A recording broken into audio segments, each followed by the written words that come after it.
After Rise and Dawn, the anticipation was off the charts for the concluding chapter of the modern Planet of the Apes trilogy. And at this point, there was nothing left to prove. All we really needed was an emotional conclusion to the story of Caesar.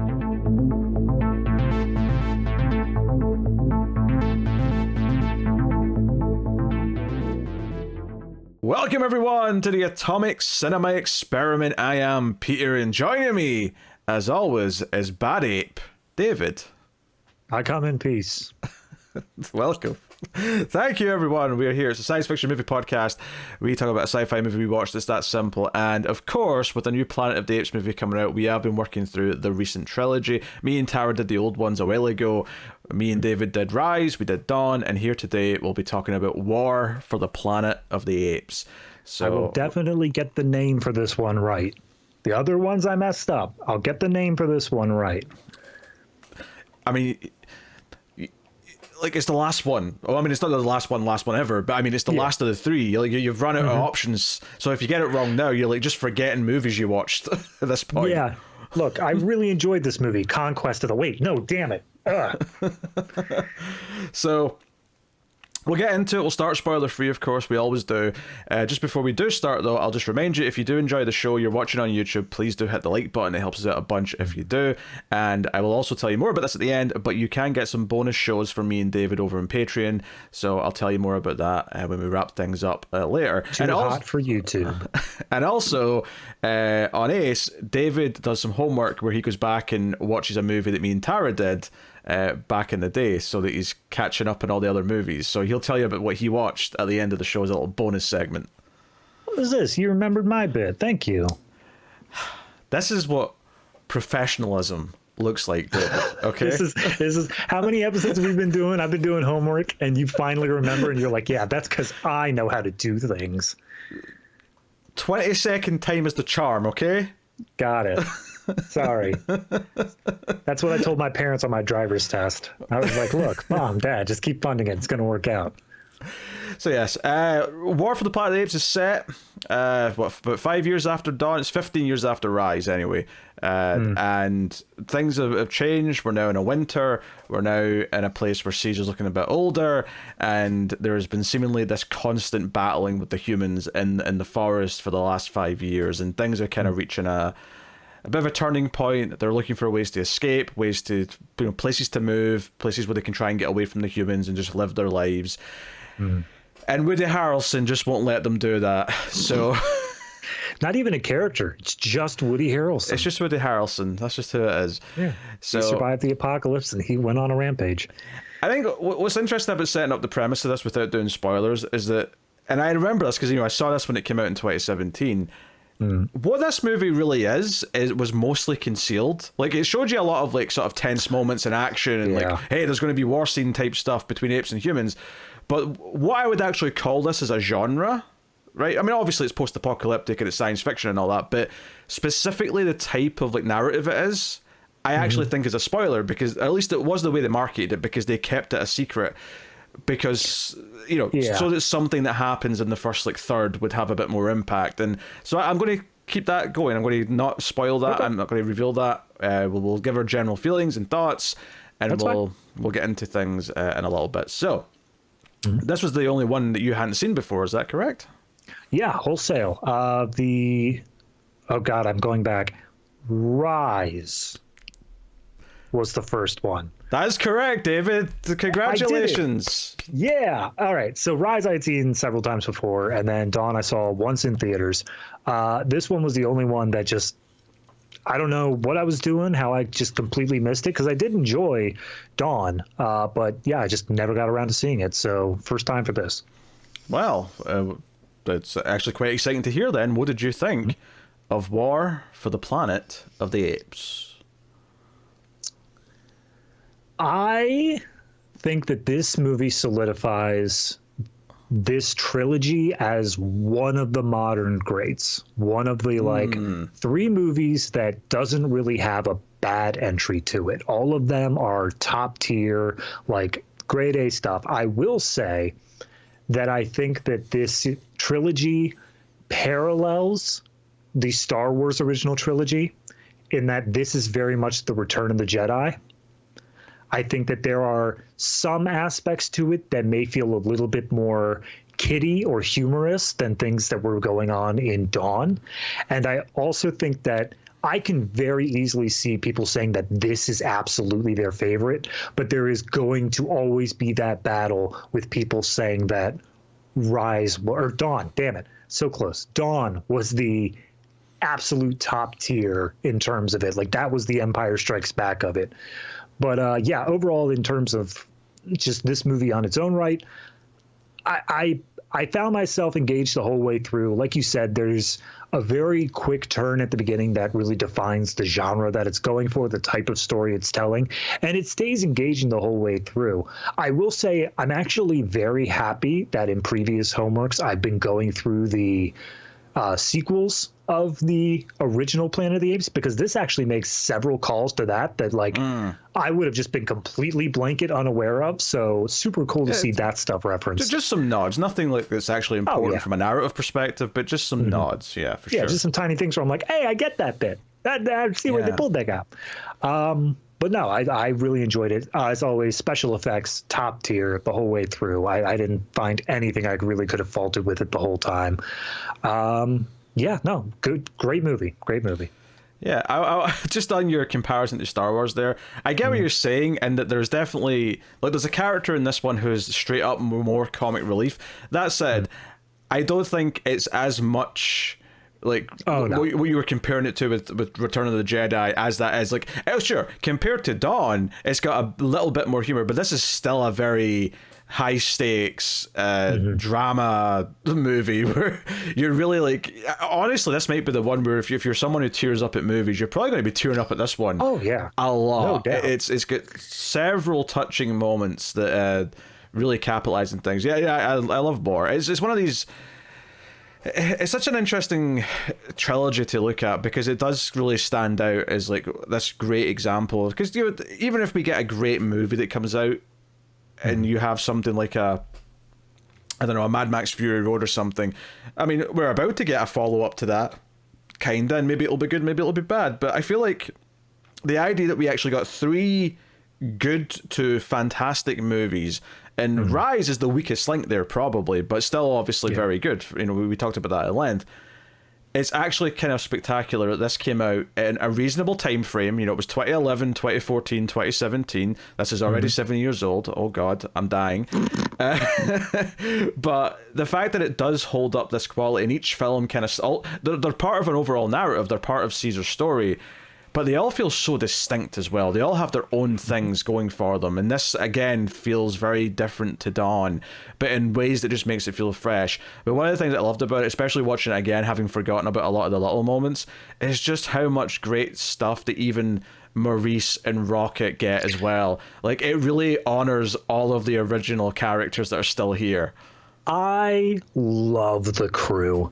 Like, I love the fact that there's this just little group that Caesar has just entrusted as the brain trust of Ape Society, and each of them feel like wholly developed characters. Like, you can point to each of them and say, like, that one's the one who's the intelligent member of the group. That one's the ride or die who's always up with Caesar. Even Luca, the gorilla, who was kind of just filling the role of the gorilla from the first movie after he died. So he was around the second movie. But even in the brief period he's here in the Dawn, he gets a character. You learn who he is. And it when he then comes into the crew in this movie, you're like, yeah, Luca, good on you, man. I think, so tying into something you said there, is that I feel like each further film developed them more. I think if you go back to Rise, like, you remember Maurice and Rocket to a point, right? They're there, but they're more like characters in Dawn. And I think even in here, they're more developed than they were in Dawn, to the point where it feels like they've really grown over the 3 films. Not just in the fact that they've gotten more to do, but just in the idea that with each one, Reeves or whoever's making these decisions said to themselves, oh, like, if we bring these characters back and people remember them, they're going to like be happy to see them, so we should give them more things to actually do and have more moments. So something as simple is Maurice saying, "We're not letting you do X thing alone, Caesar. Not a chance. You don't get to decide that." The idea that he's like, "Oh, I'm going to defy you because I'm your friend, and I'm going to help you even if you don't want my help." Something as simple as that is so effective in the moment. It's that moment of like, listen, bro, I love you, but you're being an idiot. Yeah, like they both get great moments in this. Like you say, the gorilla Luca is good here as well. They add some new characters. I mean, what to say without spoiling? I will say on the effects, obviously, it's still very, very high quality, high tier stuff. I do think I maybe spotted a few more flaws in this one, just purely because sometimes when there was a lot of things happening at the same time, like a lot of apes were on screen all moving at the same time, I maybe got a sense of like, oh, I can kind of feel the motion being a little like fake as they're moving, you know? No, I get that. I did see a trivia bit saying that essentially they had so much computer power going into each individual ape, there was only enough power to like render, like I think it was 12 apes at a time. So anytime that they had like a larger group of them, they had to break them into smaller segments and just composite them together in the After Effects. Interesting. Yeah, and obviously it's still super high tier stuff. And anytime we're doing close-ups of apes where we're getting to see the performance, that stuff is still singing completely. I think if anything, probably the thing that stands out the most is that because we're in a lot of more snowy locations, and there are definitely some moments that are green screened. Occasionally, funnily enough, it was the green screen that would give it away more than the apes. It would be like, oh, you know, like I buy the apes, but this background looks a bit fishy compared to the characters on screen. Your brain tells you for a second there, it's like, wait a minute, Woody Harrelson and Caesar just standing in front of a green screen, and then your like upper brain thinks like, wait a minute, no, Caesar's not there, stop exactly. Like there's this disconnect with the background, but Caesar looks amazing. It's kind of wild, but obviously overall as a package, there's so many effect shots, and it relies on it, just like Dawn. The main characters are all CG apes. Like you know, it's relying on it so heavily that the amount of it that you don't question, even if there is moments here or there that you do, is spectacular and should be commended. Like I don't want anyone to think that any mild nitpicks are in any way taken away from what this movie achieves, especially with the effects. But yeah, good stuff. Yeah, no, definitely. And we'll get more into it in spoilers, but I do think that the plot for this movie it's a good choice given what happened in the last movie. It feels like a natural progression of here's a war beginning. We have this idea that like he's already been at war for 2 years at the beginning of this movie.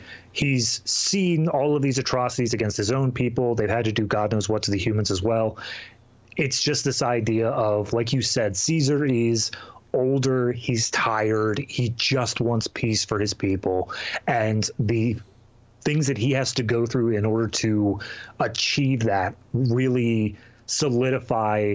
I think it takes Caesar from the leader of his people to that sort of the Messiah figure that like Caesar was spoken about in terms of the original Planet of the Apes like series, where he is this god ape among all others. Yeah, I think, you know, I've been critical in the past and said that I mean the titles are a bit off, and if anything I think the War in Dawn feels more like it justifies the title War for the Planet of the Apes than this one does.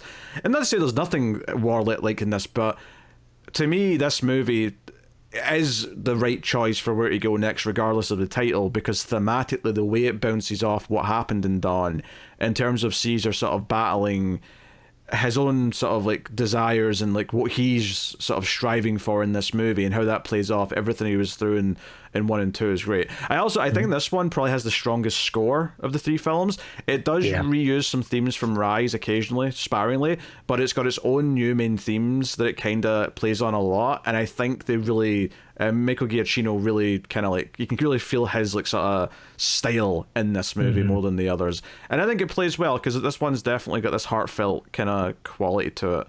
You know, whereas Dawn was a tragedy, and this obviously goes to some really perilous places at times.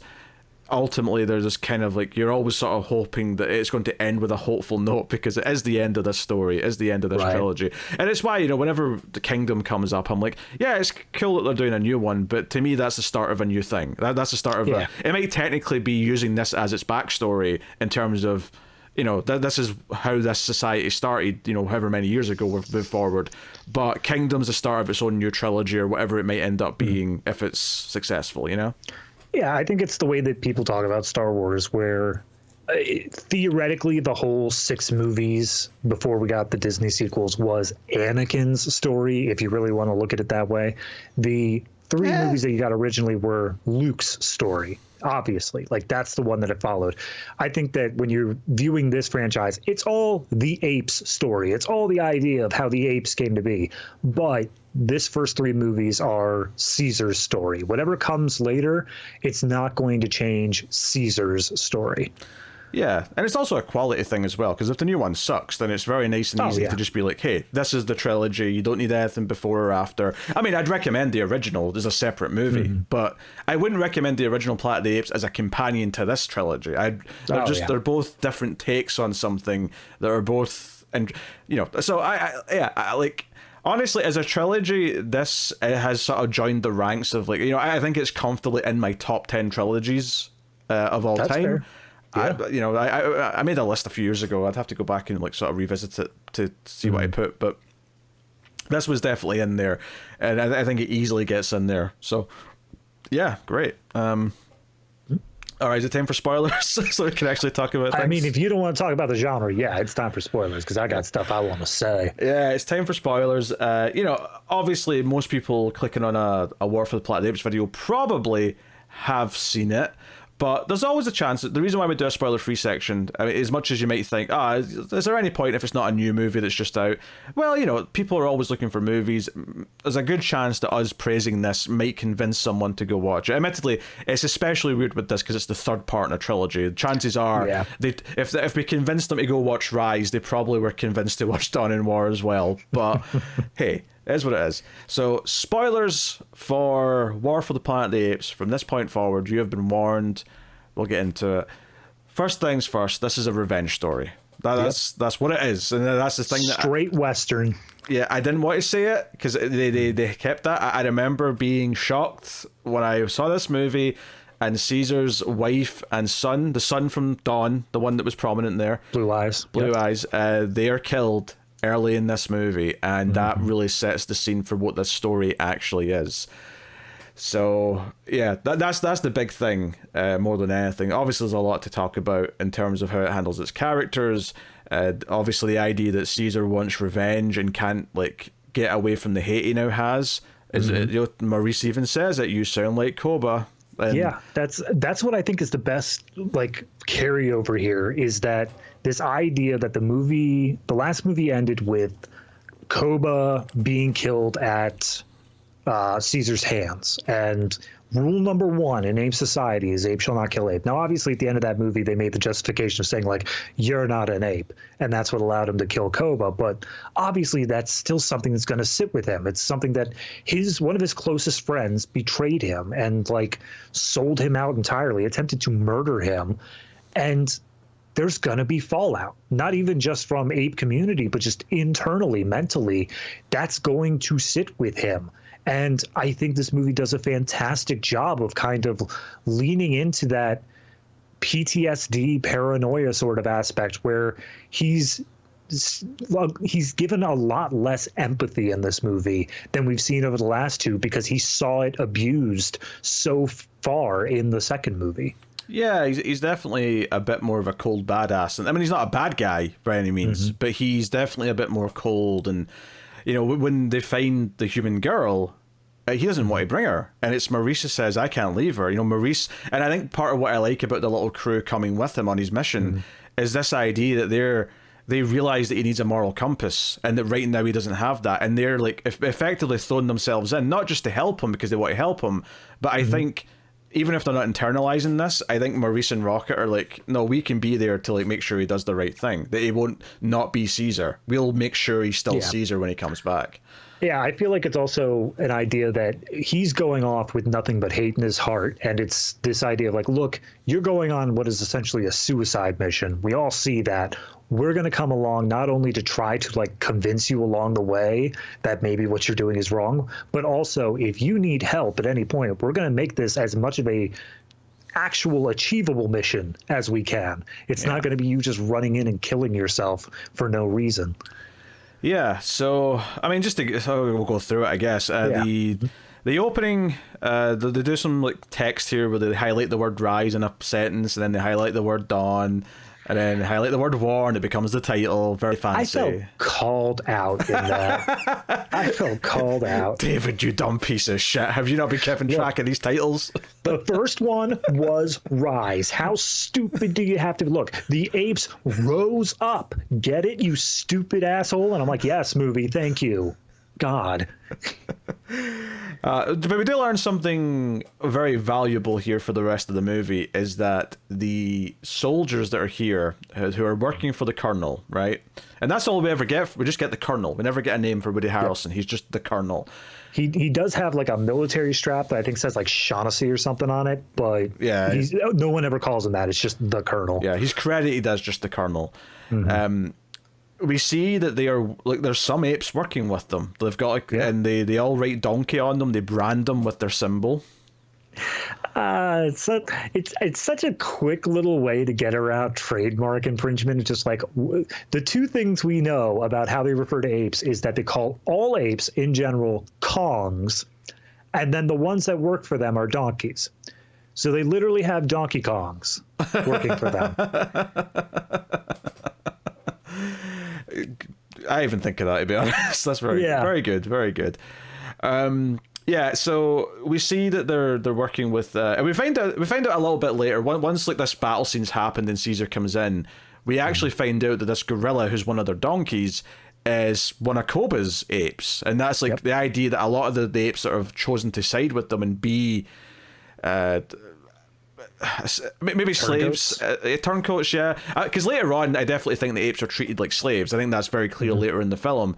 The ones that are working directly for them, though, kind of by choice, it does feel very demeaning. So it's very self-demeaning. There's the two different groups that join them are, you got the people who sided with Koba, and they're essentially working with the humans to eliminate Caesar because they just disagree with him entirely, and then they're gonna like. They didn't think about the end game. They didn't think about what happens when all of the other apes are eliminated, because clearly they're not going to survive that from the human's perspective either. But then the other side of it is that there's a bunch of apes that do actually respect Caesar, but they're so scared of humans during this war that when the original turncoats from Koba's side approach and they basically say like, look, if you give us information, you help us out, they won't kill you. They side with them for that reason as well. Yeah, Winter being the prime example we get in the movie, who's like a white gorilla, which very easy is a really good name for him because he's instantly memorable. It's like that makes sense. That just totally makes sense.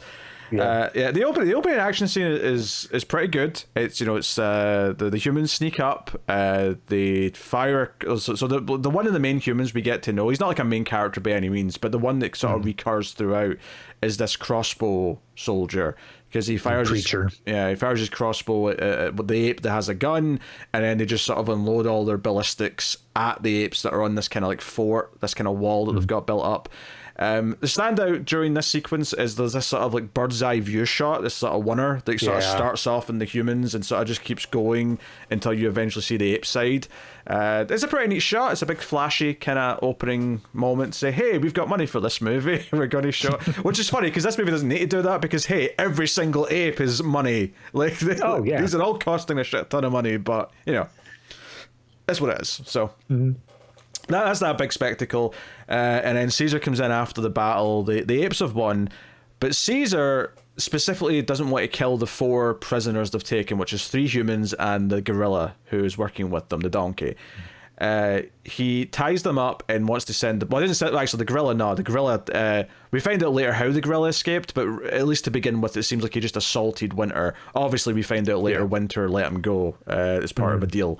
But the humans he ties up and says, you're going back. And he's like, you're not killing us? Because they think that you're animals, you're going to kill us, you're savages. It's like, no, this is a message for your colonel. Like, stop coming into the forest, leave us alone, and the killing will stop. Like, we just want peace. Go. Yep. So that's kind of our opening, and we see where they're living now. We see them traveling to this sort of waterfall where they've been living in kind of the cave system in there. It's all very big and cinematic. You know, you got the water flowing behind them. They learned their lesson. If you're going to live with fire, you need a way to put it out very nearby. That's true. And it's also around here where the Blue Eyes and Rocket sort of come in on horses, and we find out that they've actually been off on their own scouting for a new home, and they believe they've found one beyond the desert. They're going to take the rest of the apes out there. Well, I didn't even think it was beyond the desert. I think they were saying the desert. They were like, well, we're going across the mountains, and look, sand. We can just go out there because humans hate being out there. We could totally take it.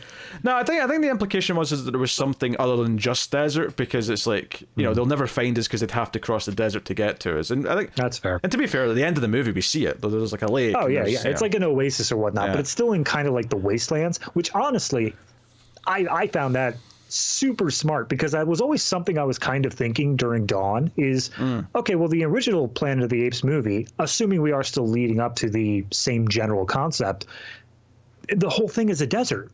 Like, why are these apes out in the desert? Whereas the apes we're seeing, they're very comfortable here in the woods. And I like this idea of essentially, no, they're driven from the woods. They can't continue living there because of this war with the humans, and they just head out into the desert of their own accord. Yeah, although I'm pretty sure it's a different desert, just because, well, unless the Statue of Liberty really swam a distance. That is the Statue of Liberty that's present in Las Vegas. Okay, all right. Because I don't think they walked all the way to the upper northeast, no. But you know, that'd be very, very interesting if they did. And that'd be a whole movie in its own right. The Route 66 of the Apes. Mm-hmm. There you go. Trek of the Apes, Exodus of the Apes. These are all for free. You can take them. Very good. They won't want any of those. They're all terrible. All right. Well, I can dream. Plus, they don't like doing that. They have to have of the planet of the in the middle. That's right. Yeah. They're blank of the apes. They're sticklers for that, even though just Kingdom of the Apes would sound better. But, you know, it is what it is. Yeah. Oh, well. So this is setting up their goals. This is setting up what their plan is. Like, we can't keep fighting. We want to just get away from the humans. This all makes sense. And I cannot emphasize, well, actually, just quickly, they introduced Lake, who's Blue Eye's girlfriend here, who, I mean, just from the way she comes over with a bunch of young chimps, I assume she's like a school teacher, but I'm just making a leap there. Yeah, it's like daycare, school. Yeah. Like, she's able to care for children to some extent. Yeah. That's her role in their society. Secondary thing, though, is that the secondary son, the smaller child of Caesar, finally got a name, which is Cornelius. Which is obviously a callback to a character in the original. Yep, absolutely. So that's fine. I really want to emphasize just how well done this nighttime sequences, though, where like the Colonel's men, and the Colonel himself, admittedly, he's also there, but they've got like the night vision goggles on, they've got their green laser sights on their guns, and like Caesar wakes up and just sees a bit of green flicker in the waterfall, and he's like, what's that? And he goes over and he reaches out his hand, and he feels the rope, the zip line or whatever it is they're using, and he goes and gets like the gorilla, and he goes and gets like Rocket, and they're sort of snooping around, and they actually find some men who are sneaking about and like subdue them quietly, like, you know, sort of pin them down. And there's a great scene actually with in fact, funnily enough, this is something Matt Reeves repeated. I noticed that. And the Batman, which is a scene that's only lit by gunfire, where I think it's the gorilla who's fighting. It's a Rocket. Is it Rocket's Rocket? The one who comes in, yeah. Rocket's fighting like this Marine, and like the gunfire is the only time we get light, and it's like flickering on and off, obviously. Really well done. Yeah. I thought the atmosphere for this entire sequence, as they're like looking around trying to find where these men are and what are they actually up to, was incredibly tense. I thought everything about it just really sold this idea of danger all around us, and that was super cool. And obviously the payoff to it is that when they take out one of the guys, they listen to the radio and they hear Woody Harrelson say Kong is dead, implying that he has killed what he thinks is his target. Obviously he's not, because his target was Caesar, but that makes Caesar run back to where his family is, and he finds his son and his wife killed. Obviously, his youngest son missing. And obviously they thought that Blue Eyes was Caesar. But Woody Harrelson's not gone. The Colonel's still standing there. He turns around. This is ultra dramatic. It's slow motion. He turns around and looks at Caesar. Caesar looks at him, then looks over and sees his dead family, and has to like duck out the way of the gunfire. It's only because other apes are coming that Woody Harrelson is like, oh well, I guess I need to go. I can't take on all these apes by myself. So Caesar even jumps out after him. Woody Harrelson has to cut the zip line, and Caesar falls into the water. It's all very big and dramatic, and it's very cinematic. It's very tense. Every shot feels like it's doing something that you'll remember in your head. Like, it's one of those things where almost any scene from this extended segment you could print out and put on a wall is like a piece of art. All of it's very stunning. But yeah, it really sets us off in this really sad beat. All good stuff. I found myself, you know how sometimes, like, if you're really tense over the course of a day, you can just sometimes all of a sudden find yourself with like your jaw clenched or your shoulders like hunched up or something. You have this tension in your body and you don't even realize you're having it until you like take a step back and think about it. Has that ever happened with you? So for me, I'm watching this movie and this whole sequence is going on. I'm so enraptured in it. And by the time that it's done, by the time that, you know, the Caesar manages to get back up to the treehouse, he's dealing with his death of his family. I finally take a time to look at myself and I realize like I'm leaning forward in my seat. I'm like full hands, like glued to the couch. I'm like super tense just watching this. So yeah, it's a very powerful sequence to really get things going here because, yeah, it comes out of nowhere.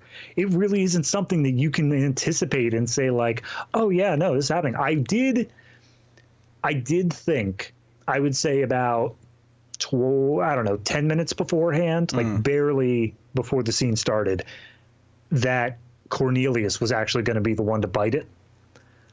The young son. Okay. Yeah, the young son, because I thought that would have been the level of brutality that would have really sold the Colonel as this threat, but B, get the rage going in him as well. I think while not sacrificing our developed character of Blue Eyes. Well, that's the thing, though. I think part of the reason why this is so effective is because Blue Eyes, and to an extent the mother, the wife, were both in the last movie. They were there the whole time. You know, the wife had the whole thing where she was sick and the humans helped her, and that was an important plot beat. But certainly Blue Eyes, though, more than anything, because part of the whole plot of the last one was the idea that he was being swayed by Koba, and by the end realized who Koba was and sided with his father again, and that was a whole arc. I think killing him like this, when Caesar's angry, I think you feel it as the audience. If you've been watching this trilogy, this isn't just some family they introduced so they could kill them off. This was a family that was developed. I think the reason why you keep the young son alive, who they find quite quickly, he's kind of hiding behind a rock or whatever. Yeah. He comes out. I think the idea of having him is that, this is like the hope. Like, he's the innocent young one. It's the hope for the future generation. I think that's kind of what you're representing there. I think the choice to do this, like, it's bold. Like, you could definitely say, they're fridging the whole family kind of thing. But the reason why I never once question it is because it puts him in this position where he wants revenge. And that thematically is so interesting with what he was fighting in the last movie with Koba. And this idea that from the very first movie, he's the one ape who has experienced empathy and kindness from humans, and now a human's killed his family. Ultimately, by the end of the movie, a human is the one responsible for taking his life as well. But he's the one with these experiences, and I think so much of this movie is about him being pulled back from the edge of the abyss, right? It's him on this warpath and being pulled back by his friends, by an innocent little girl who helps him, even though she doesn't need to. Just all these things. And I think this is the start of all that. This, like, you have to sell just how horrific this is, what's just happened to him. Yeah, I mean, it is a classic writing thing of you bring your character down to his lowest and then send him on a journey where he has to learn about not only himself but the world around him. And obviously Caesar is very wise throughout this entire trilogy. He knows how important things like peace are, that humans are just looking after their own, stuff like that.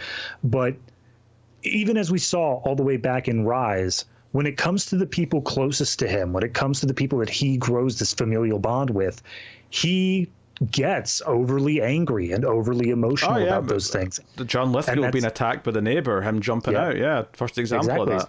So I don't think that's a character trait of his. It's not something that all of a sudden was developed for the fact that his family was killed here. It's something that's always been a part of who he is. He has these it's the darker side of empathy in that these bonds that he forms with people are so deep that when they are severed and unjustly cut, it hurts him all the more. It's the same reason why Koba's betrayal is still something that haunts him in his nightmares, is because he trusted Koba on that deep level, and he never thought Koba could break those bonds as easily as he did. Yeah, and I think that's why his choice here, which he's gone on this warpath, he wants to go and get revenge. He wants to find him. It's not the humans. He wants to find the Colonel. He wants to find the one. Because he looked him in the eyes. He knows who did it. He knows who he's hunting. His choice here, you know, the main theme kind of comes in and really plays properly for the first time in piano. It's really sad. And we see that the apes, like after this attack, they're getting ready to mobilize and move. And I think that's what also makes this such an interesting dark section of the movie, is that the apes were trying to move to avoid the conflict. And the human character, our villain, invaded their home and sort of took that from them and made it not an option anymore, at least for Caesar, right? Yeah. But what I was getting at here is that Caesar makes the choice, knowing what sort of journey he's about to go on himself. He makes the choice to sever himself from the group. He's saying, hey, you're all going to go and find this new home. Hey, Lake, you were like, you know, almost going to marry my son. Here, take care of his little brother for me, please. But I think this is a conscious choice, is he knows that what he's about to do and what his new obsession is. I think he knows, even if he's not internalized and said the phrase, I am like Koba now, that's something that comes much later. I think deep down he knows that he can't be the one to lead the group with these feelings, the way he is right now. And he's sending them on this journey so he can go and do his own thing. And that's why it's really, I think, impactful to the audience when Maurice, Rocket, and Luca like show up and are being like, you're not doing this on your own. We're going with you to make sure you can come back, both physically but also as Caesar. Like, yeah, maybe you could somehow get to this guy and kill him and make your way back, but you might not be you anymore. I think this is about kind of saving the soul of Caesar kind of thing. Yeah, I agree. I also think that going back to that, like, empathy and how he makes those deeper bonds, I do think that this is just kind of a reaction from him where he's like, I hurt so much because of my bonds with you, so I'm just going to goodbye everybody, you can make your society on your own, I'm better off alone as well. So he just bails on everything, including his own young son. Like that's a big thing here, is like, you know, I think when something tragic like this happens, one thing you often hear said to parents who have maybe lost a spouse or another child, they'll say, well, you need to be strong now for your kid. Like, you've still got a kid there. You still have to be a father to him. And he immediately, and not out of cruelty, he's not being like, you know, like he's not trying to be irresponsible here or just load off his kid because he doesn't want to deal with them. This is very much about his own things and about him thinking that he's not good for him and the rest of the apes to go and do his own thing. So I think all of this setup is beautiful, and it really, like, because you realize that, you know, this part of the movie, you're about maybe 30 minutes in out of 2 hours and 20, and you're like, okay, this just set up what the story of this movie actually is. This has been the opening act, and now we're getting into what the movie actually is. And it's a very strong start, but so much of what comes is so good. I mean, I've got a couple of little nitpicks, but like nothing, you know, nothing major. But no, that's fair for any means. So I guess the first big thing is them coming across this like little fishing village, right, which is mostly abandoned. Just with so Luca talks about some scouts that he sends out, because the gorillas are the guards of the entire thing. They keep watch over everything. Some scouts went out and they see that this place, they think it's home to soldiers because there's always smoke coming out of it. So they decide this will be the first place to get some clues, some hints as to where the colonel is actually located at. Yeah, and out comes stumbling this man who's holding some logs. He's got a gun on his back. But you don't see the gun to start with. You just see him holding the logs. So he seems like he's innocent to start. I thought you could see the handle, actually. I thought you could always tell. Maybe you could. Yeah. I couldn't see it, but I thought that the whole thing was he was meant to imply that, like, at least to the audience, that he was innocent right up until he reached for the gun. I think in this world, I buy that there's a reason for everyone to have one. It's just, you know, it's whether or not he's going to actually try and, which he does. He puts the logs down and he goes to take a shot. And it's actually, because Caesar's walked off to search on his own by this point. So it's the others who are having this standoff with this guy. You just hear a gunshot, and Caesar comes walking out of this hut holding a shotgun like he's an action hero from an 80s movie. It really is quite badass watching Caesar walk out like that. It's quite something. There are several times in this movie where we as the audience are on the receiving end of Caesar's shotgun, and every time it's like, hell yeah, he's so badass. But what's so good about this, though, is that there's so much context gets added to this moment as the movie goes on, because first up is they go searching and they find this little girl, right, who seemingly can't speak. They try and communicate with her, and she like tries to speak, but she can't quite. She also seems to have a bit of a nosebleed, which is also kind of, that's like a visual indicator. Like, I feel like this choice was made purely so that later on we could visually tell when someone was affected by this virus or this disease. Yeah. Should we just explain the disease real quick? Just get that out of the way. I mean, basically, it's just, people are losing their ability to speak. It's something that's spreading, that's making them lose their ability to speak. And at least Woody Harrelson thinks that it's also making people dumber. Whether or not that's accurate, like, it's hard to tell based on what we see in this movie. That could be his own, like, fears and prejudice kind of coming into it. Like, being unable to speak within its own right is making people dumber. But obviously, it's not entirely the case. You can have intelligence without being able to speak. See any of the apes that don't actually talk. Yeah, or even this girl throughout the course of the movie does things that are, you know, relatively smart for her age. Yeah, absolutely. And it's also said that it's essentially a mutation of the simian flu. So everyone already has it, and anybody could pass it on if they already have it, like this mutated version. Yeah. So it is something that's highly communicable. Which we'll get to, like, these scenes where they discover this, but we find out later that the Colonel is killing people who have this so it doesn't spread. So the tragic addition to the whole sequence here is that this guy was actually hiding his daughter away from the rest of the humans because the rest of the humans would kill her. So he was actually doing something really nice, effectively noble. It's just that obviously he still had the prejudice of the apes or the enemy and still tried to take the shot. And it's this kind of, this whole, so again, this little 2-minute sequence is just a tragedy once you get all the context for it throughout the movie. Even in the moment, it feels kind of tragic. Like, you know, Caesar's not happy he had to shoot this guy. The others are kind of like almost in shock that Caesar was able to do it so coldly, you know, with such a lack of empathy, because it's very un-Caesar-like. Oh yeah, just the other, just like literally yesterday, in terms of their time scale, a bunch of soldiers attacked them, killed multiple ones of their apes, and he let them go, at least all the surviving ones. So all of this wrapped up in a package, and then you see the girl, you see that she's now on her own, and that she can't speak. It makes her even more vulnerable than she already would be. And Maurice tries to communicate. Maurice is very much the one that's caring. And they kind of established this in the last movie, that he is, well, one kind, but also that he kind of specifically looks after kids. Like, he was a teacher. He, you know, he defended the human kids a couple times. So that leads to this moment where they're leaving, and Caesar's like, look, we can't take her. And Maurice says, I get that, but I can't leave her. So smash cut to, you know, her riding on the back of the horse with Maurice. I thought that scene could go one of two ways, in that we actually leave Maurice behind for a while, and he just like stays with the girl. And at first, when we smash cut to the horses on the beach, I thought that I only saw 3 horses at first, and I was like, oh my god, did they leave Maurice? Because if so, this movie's like 3 points less automatically. Maurice is the real one. I need him around.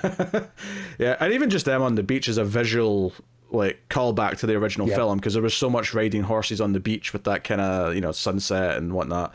It's all very much a visual callback. And because one of the I was meant to say this earlier, but one of the things with Caesar is that you really could have told me at the start of this that obviously it could end the way that it does end, where he ultimately doesn't cross the line, really, right? He's able to kind of remain who he is to the end.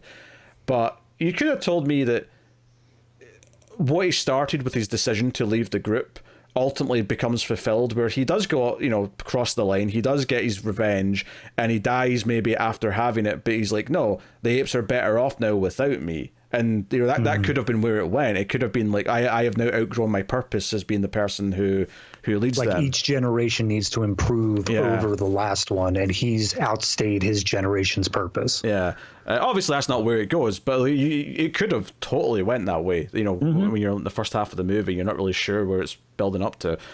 Yeah. So yeah, this is all this stuff with her is good. There's like a couple of little bits here where she's like thirsty. This plays out over a couple of scenes, but like the second time you see her sort of looking at Caesar with his little canteen, Maurice is like, she's thirsty, and he does a little sign language for it, and then she copies it, implying that she's learning how to sign with them. Very useful for someone with her condition, might we add. Yeah, absolutely. And Caesar hands her the water, and she takes the drink, and it's just this little gesture of like, okay, like, he's a little hesitant. He's like, he's not really sure how he's meant to interact with this little human, but he does it, and that sets the stage for some stuff that comes later too.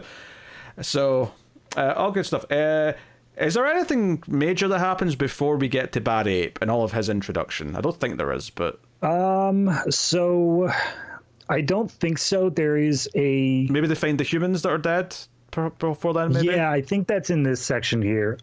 Actually, no, we find Winter before that, I believe. Oh, that's right, yeah. So they find like a small camp where Winter's like serving food and doing dishes for the humans, and we get like a stealthy sneak in, like, to question him kind of scene, where Winter turns around and Caesar's standing there, and then Rocket's at the other entrance, and then Maurice is at the other one, or whatever, and he's like, oh shit.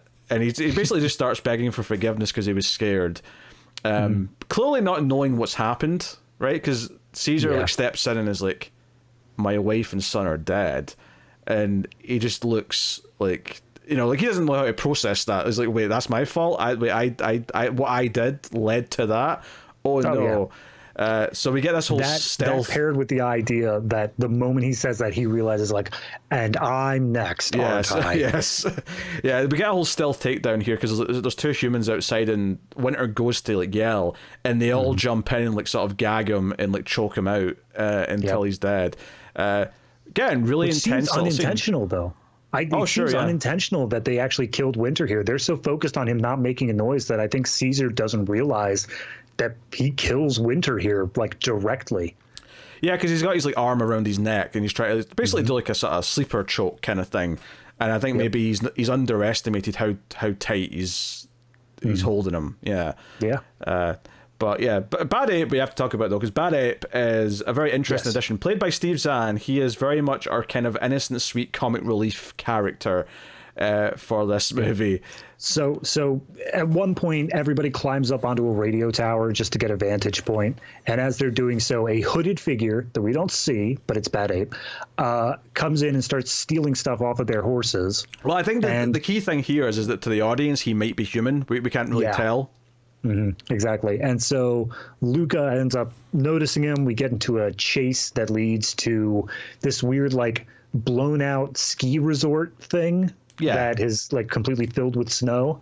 And that's the point where they've got all their guns trained on this cave, and all of a sudden their guns that were stolen and their binoculars and stuff come out. And like you said, we're introduced to Bad Ape, who is another ape that is intelligent to the point of speech on the level of Caesar. Yes.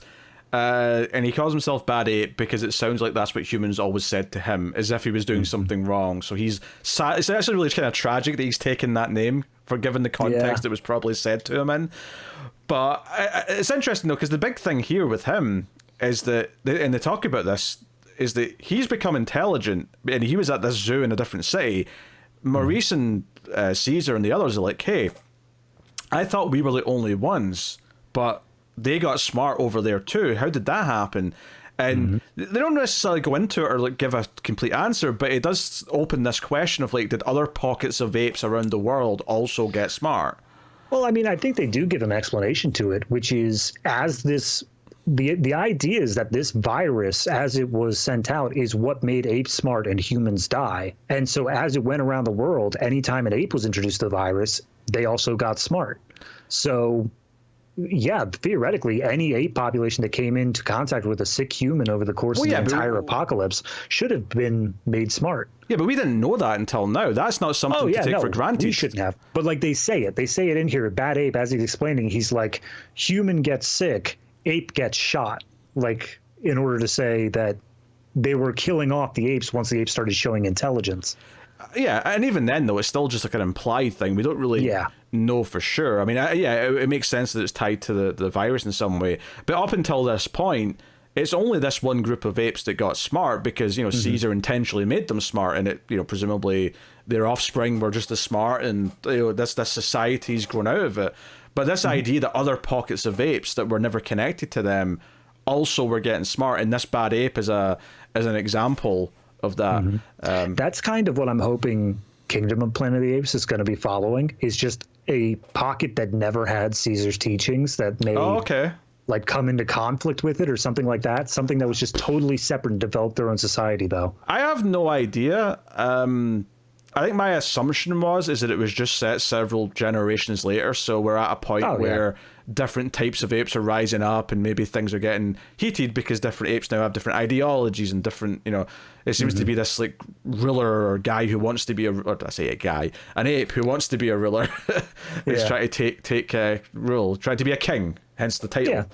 But like, if he never had Caesar's teachings or anything like that, even if it is set in the future, I think that's an interesting concept of like ruling differing ideologies from like basically East Coast, West Coast apes as to whether or not they had Caesar's ideologies. Yeah, no, it's an interesting thing. And of course, he's kind of sweet with them. He offers his coat to the girl and says, hey, you need coat. And sort of, so that's kind of sweet. He offers them food. He's happy that they're here, that he's not alone anymore. And they look at the food, and it's like rations from like a base, and they're like, wait, where did you get this? Because he doesn't speak sign language, so Caesar has to be the one that talks to him. And he's like, oh, there was this base, and he speaks very broken. Don't get me wrong, he's very smart for an ape, but he still speaks in a very sort of broken format. Yeah, but basically, he's self-taught English, but still very well taught. But he basically describes this base, and Caesar is like, wait, can you take us there? And he's like, oh, no. He's very scared, but he's a very cowardly ape, right? I mean, I'm not blaming him, but he's very cowardly. That's kind of a running joke with him. And he basically says, no, he's too scared. But that night when everyone else is asleep, Caesar starts talking to him, or Bad Ape starts talking to him, and starts asking about what happened. And Caesar talks about his wife and child being killed. And Bad Ape, there's a quick line here, but maybe I misheard this, but I think he said that he also had a son that he doesn't have anymore. And it's almost like seeing why Caesar wants to find this place gives him like the courage to be like, okay, maybe I'll take you there. Like, okay, we can go. Yeah, I think the implication was that Bad Ape is aware of like the violence and the war and all that sort of stuff between humans and apes. And he thinks that Caesar and the group is just furthering that. And it's only once he has this righteous cause from Caesar, this idea of it's because he specifically says, like, do you hope to find him there? Talking about his son. And Caesar's like, I don't know, maybe. And he's like, well, maybe I'll let you go then. Maybe I'll take you there. So it's this idea of as much as it is still more violence, he can at least relate. He can at least finally come down and be like, I get what that's like to lose a son. So, all right, I'll help you out. Oh, this reminds me, actually, talking about him saying that he had a son. Earlier when Rocket was saying why he wants to come with Caesar, he's like, I know what it's like to lose a son. And that hit hard because that happened in Dawn. It was his son that Koba killed. I thought that was really effective callback with that. Oh, absolutely. That's when Blue Eyes and Rocket were coming in together. I was like, oh, it's like the cool uncle and the son. Who, oh God. Yeah, he was friends with Rocket's son, so he's kind of like become this surrogate son for him in a way. There's a great little sequence here where the girl goes out and there's like this like cherry blossom tree, and she's looking up and she's all kind of bewildered and she's kind of looking at it, and the gorilla Luca comes over and sort of, it's not menacing because you don't think he's going to do anything bad, but you don't really know that he's going to do something nice either. He just kind of comes over as if he's being grumpy, and he reaches up and takes out just one of the flowers and just puts it like in her ear.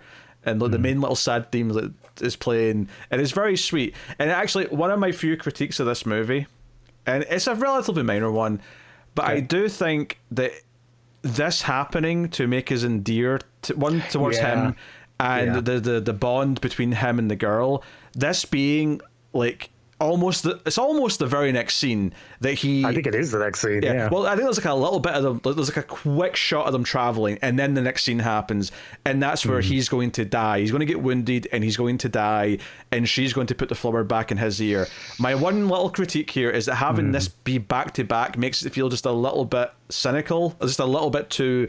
Which, don't get me wrong, when he's lying there dying, and she leans over and puts the flower in his ear, like, it hits. It still hit me, but just from I'm like, you know what, it would have been nice to have them separated a bit with other things, maybe develop it a little bit more, but it was quite effective for what it was. So yeah, ultimately they're just sort of like scouting the next area, and a couple of humans catch them, and Luca jumps to defend Caesar and gets stabbed in the process, with a side. bayonet or something. So they bring him back to the group, and they have a whole like farewell thing. And of course, Luca does this thing of like, oh, well, at least I could finally protect you this time. And then he passes away, and everyone's all sad. But this is the point where Caesar kind of doubles down, and Maurice tries to talk him out of it. He's like, look, how many more apes have to die for this? Let's just go back to the group. Is it really worth it? Is it worth it at all? And Rocket says, like, look, we've already come this far. Luca died for it. And Caesar ends up siding with Rocket. He's like, yeah, we're going to go. We're going to meet with the colonel. We're going to get our revenge. And he specifically says something along the lines of like, the human has to pay. The colonel has to pay, or something like that. And that's when Maurice calls him out and says, that's how Koba talked. Yeah. You sound like Koba. That's the moment. And this is also where Caesar says, you all go and join the rest of the apes. I'm going to finish this on my own.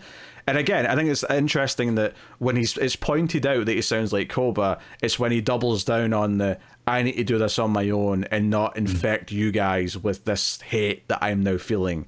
As wrong as that choice is in some ways. And of course, the sad part is that when he goes down on his own now towards this camp, this is where he discovers a few things. This is where he discovers some of his fellow apes are strung up on crosses. They say that they were caught off guard, and then he goes over the ridge, and what does he see? He sees this camp, this base, which is effectively a prison camp with all of the apes from their group in cages. Who have been forced to work during the day. This is actually right about halfway through the movie, and this is where it turns into like what the rest of the movie is going to be, which is a prison movie. So honestly, I'd say the tone changes in a different way, though. The moment that he discovers these crosses and then gets himself caught, as well as he discovers his entire group has been captured. Well, actually, if I'm going to predict what you're about to say here, I don't think it's until the moment where he's thrown in the prison and he looks at all the other apes, and specifically his own son, his infant son, screaming father, not verbally, but with the sign language, and he's yelling, where he realizes, wait a minute, was me abandoning my group? Did I do this? He says, what have I done? To some extent, but I think you're saying it's a prison movie. From this point on, I see this as this is a biblical story. This is literally like Moses freeing the slaves is the rest of this movie. And this is where I say that I think this is really where he goes from, okay, Caesar was just the first leader of the apes, and he was a good leader. He was great. He freed us, revolution, whatnot. But this is where I think he really earns that sort of title of Messiah, like the savior of the apes. He really went the extra mile here in doing some like basically straight out of the Bible things of like trying to get everyone to work together and unite and throw off their oppressors and whatnot again, but like in a much more meaningful way this time, because it wouldn't just mean enslavement. This means saving their entire lives. Like if they kept doing this, they would have all been killed outright. Yeah, I mean, both are true. I think it's the key here. Like, I think once we get down to this and it becomes very much this, because when I think of a prison movie, when I think of something like a Cool Hand Luke, which is not exactly like this, but this idea you've got this prisoner who refuses to like have their spirit be broken. That's very much what Caesar is, because he gets nabbed here. Basically, they catch him spying, knock him out, and he wakes up, and we finally see the Colonel. Because, well, we saw him briefly, of course, when he killed the family, but this is the first time we actually get a proper scene where he's just a conversation, right? And he waxes on about like famous war generals and shit. he's such a nerd. He's a bit of a character. Yeah. But I honestly, like the moment where they're taking him back out, and the way the prison camp's set up, there's basically one big pen where all the adult apes are. There's another one for all the children apes, and he's put in with the apes, and he sees Lake's there. He sees these other ones we recognize, and his son's screaming for him from the children's area, and he's and he's in shock. He's like, well, what have I done? This is kind of on me for abandoning them. I was so determined to go on my path of revenge that maybe, I mean, it's entirely possible that even if he was with them, this would have still happened. But he doesn't know that. He doesn't. It makes sense for him to question that and think, did I abandon them to this because of my own selfishness, because of my own focus? Right. Well, when he's thrown into the apes pen, he looks around. He's on his back. He looks around at his fellow apes, and everyone turns away. Everyone is just kind of ashamed to look at him, and you get this vibe that they all blame him for leaving them. Yeah.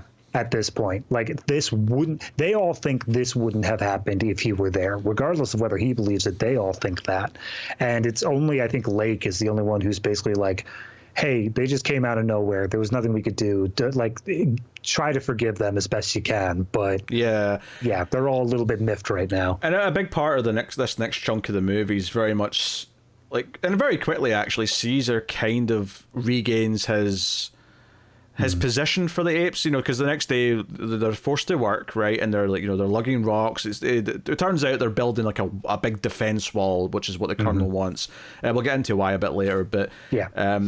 They're all working, and they've not been fed or given any water since they were kidnapped or since they were imprisoned. So they're all pretty weak. They're all pretty weary. And this has been explained to them by Lake or whoever. Yeah. And one of the apes up in the sort of the top of where they're building the wall, basically he's weak, he's tired, he trips, he drops something, and it causes a little, not a big explosion, but a little bit of a thing at the bottom. There's some damage to the wall now. Yeah. So there's a little bit collapses, and he falls over. And the humans come over, they bring him down, and they start whipping him, right? Well, I say the humans. Yeah, I was going to specify. They make their donkey, the gorilla, start whipping him. And Caesar's looking in horror, right? And this comes back again to one of the strengths of this entire series, is the performance on the face of the ape via Andy Serkis is so good. He is in horror that this is happening.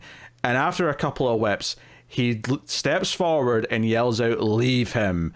And the apes all just kind of watch, and it's almost like he's standing up for them even now. And it's almost like in these moments here, along with this, and then him himself being whipped in front of Woody Harrelson, where they have Caesar be whipped in this ape's stead. And Caesar sort of he just braces himself, and he looks the Colonel in the eye the entire time he's being whipped.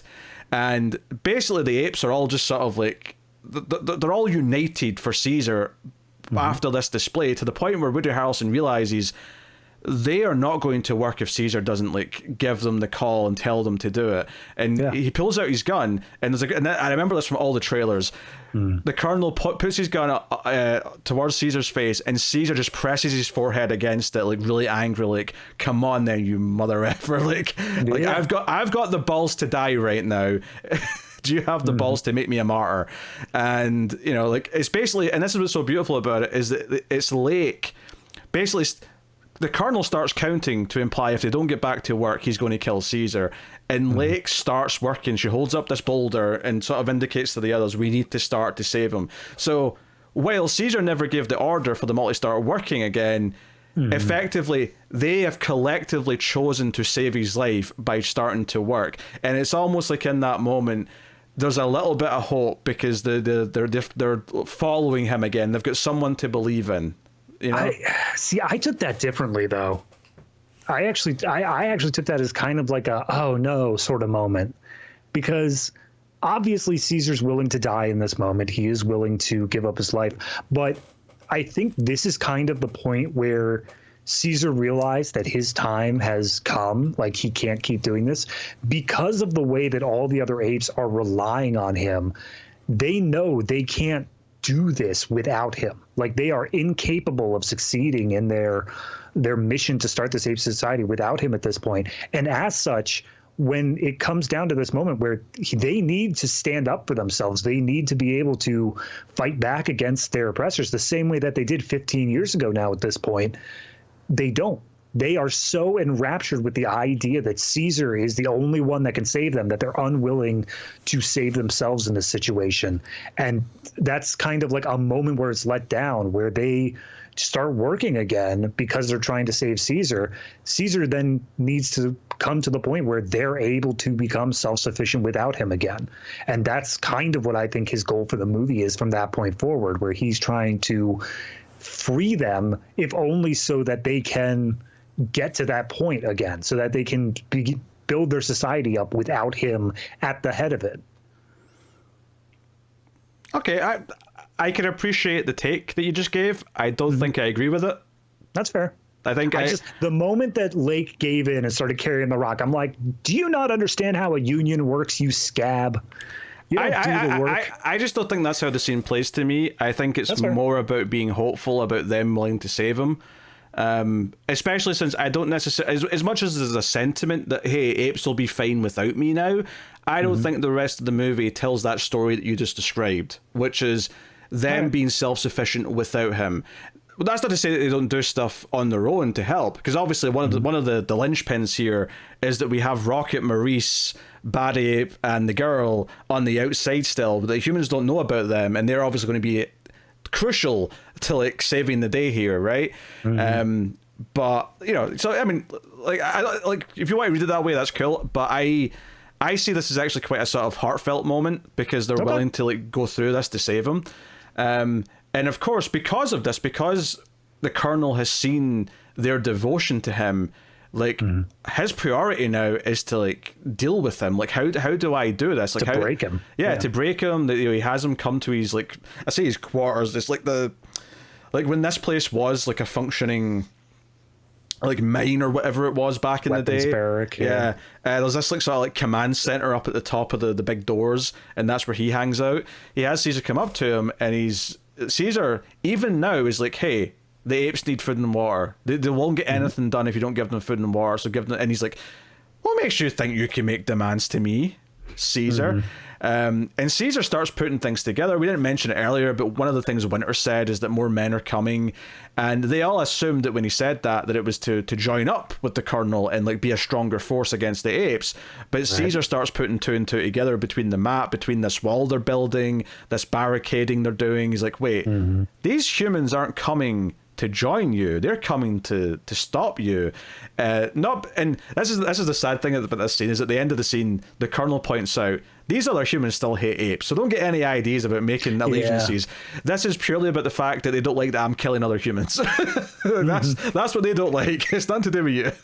It's the difference of like, look, man will fight man. That's just a constant. But if a bunch of aliens show up, we're all going to join together to fight the aliens and then go back to fighting each other. In this situation, you apes are the aliens. Well, they're definitely going for a little bit of a, like, you know, like an Apocalypse Now thing where Woody Harrelson has just lost his goddamn mind, because he's basically, I would call this almost a cult, the way he has them do like this like morning parade, you know. So the thing that keeps coming up that we see at the very beginning of the movie as we're marching through with the text on screen is that each of these guys is branded to some extent, whether it's on their helmets or the apes actually have it like shaved into their skin, is the symbols Alpha and Omega. And that's the name of this sort of troop, this group that he's got going on here, is that they see themselves as the beginning and the end. They are going to, I think their motto as they chant out is like, blood makes the grass grow, we make the blood flow. So yeah, they are a militaristic doomsday cult, pretty much. It's one of those things. See, when they started chanting in their morning routine, I couldn't even hear a single word they said because I was just too busy taking in like the absurdity of the moment. I was like, I don't even. It doesn't matter what you're saying. I get that you're just bananas, okay? Yeah, absolutely. But what I really love about it, and this is only because I had seen Beneath the Planet of the Apes, the original sequel, is that the Alpha and Omega is it's a recurring imagery that's within a group from that movie. So I love that tiny little callback there. I'm like, hey, it's the thing. I love it. Okay. I did not think of that. I've only seen Beneath like once, and it was it was back when we did it on the show. Oh yeah. So I didn't remember it's that. It's entirely skippable, but if you know it's there, it's the best kind of continuity nod because it fits so well with what that movie is pulling up. Yeah, sure. And the other big thing here, though, is just to emphasize this part. We said that Woody Harrelson is having like the people who are sick killed, but he really goes into the story. This apparently has only started about 10 months prior to this movie, and it happened with his son. His son was one of his men, right? One of his troops, and he stopped talking. And then the guy who was caring for him stopped talking, and then the doctor who was trying to investigate it stopped talking. But the theory he had was that this was a mutation of the virus, so on and so on. And Woody Harrelson made the choice, the Colonel made the choice to kill his own son, and he describes that act as liberating him and realizing what he has to do to save the human race is to make sure this can't spread. So, and then at one point, he says something like, hey, to the crossbow guy, he's like, hey, what did we do to those men that became infected? And he's like, you beheaded them, sir. I was like, okay. Do you realize the sort of psychopath you're working for here, Mr. Crossbow? All right, I'm going to throw out some deep biblical imagery here. Okay. And I just want you to yay or nay this as you agree or disagree. So I think that this movie does a fantastic job in this scene particular of lining up that out of everyone we've ever met across this entire trilogy, even including Koba, this man, the Colonel, is the true dark mirror of Caesar. And the reason that I'm saying that is because as I'm pointing out, like, this is kind of a story of Caesar becoming a messianic figure of, he's freeing these people from slavery. He's walking them into the desert to find paradise. It's literally the story of Moses. So when the Colonel is telling this story, he literally uses the words, I gave my only son so that humanity could live. And he is speaking of himself as a god who made this sacrifice for humanity. Like, it's this idea of this Messiah figure he sees himself as, in that he's the one who's saving humanity here. But obviously it's through significantly darker means. But the important thing is that both Caesar and the Colonel, the situation that would happen if they failed, theoretically, is that their groups would both go back to primitiveness and slavery, basically. The Colonel sees them as being imprisoned by the apes, and they'd be unable to speak or think because of this virus, whereas the apes stand to lose their freedoms that they've gained over the past 15 years as well, if humanity survives, as we see by the donkeys and all that, who have already been put back into that position. So I would even go one step further and say you can compare it to Rise with Caesar's initial freeing of other apes, that he's reached self-awareness, he's reached this level of intelligence, and the idea of like losing that and like not having other people, other apes around him to be a part of that is the sort of thing that he was fighting for. Admittedly, he's only lost a son in this movie, so that comparison is a bit more recent. But yeah, that's fair. But he's still willing, immediately, he's willing to burn down his group that he's been working with. He says, nope, I'm done with you. I'm doing my own thing now. Come and stop me if you so choose. Like, that's the choice that the Colonel made initially as well. That's why the whole military's coming down to fight him. Yeah, no, I think there's definitely a mirror aspect to these two characters. Even though obviously Caesar always feels a bit more empathetic towards the audience because he's not as far gone.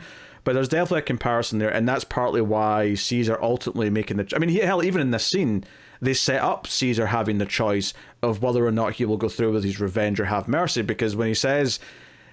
I can't remember what Caesar says that prompts this response, but the Colonel says, hey, you admitted already you came here to kill me. where's your mercy? And Caesar has a good response to that, where he says, well, I did show you mercy. I sent your men back. That was the mercy. And then you responded with killing my family, which is a reasonably justifiable, sequence of events to lead to this point. But it does set up this thing where the colonel's actually goading him by saying, how do you get to say or think you're better than me when you're still here for revenge? Which sets up the fact that later on, Caesar will not actually be the one that kills him. Caesar will make the choice not to do it. Even when it's in the palm of his hands, he makes the choice not to. I think that's like a big part of the themes of the movie for sure. So yeah, there's a lot set up in this conversation. This conversation between Caesar and the Colonel really encapsulates a lot of the things that have already happened till this point in the movie, and sets up a lot of the things that are going to pay off by the end of the movie. It basically gives the full character of the Colonel. It gives what their conflict's going to be, and then it says, here's the third act on the way. Yeah, and it also, again, sets up that he is a psychopath to the other human beings that are coming to stop him. That they are possibly going to all destroy each other.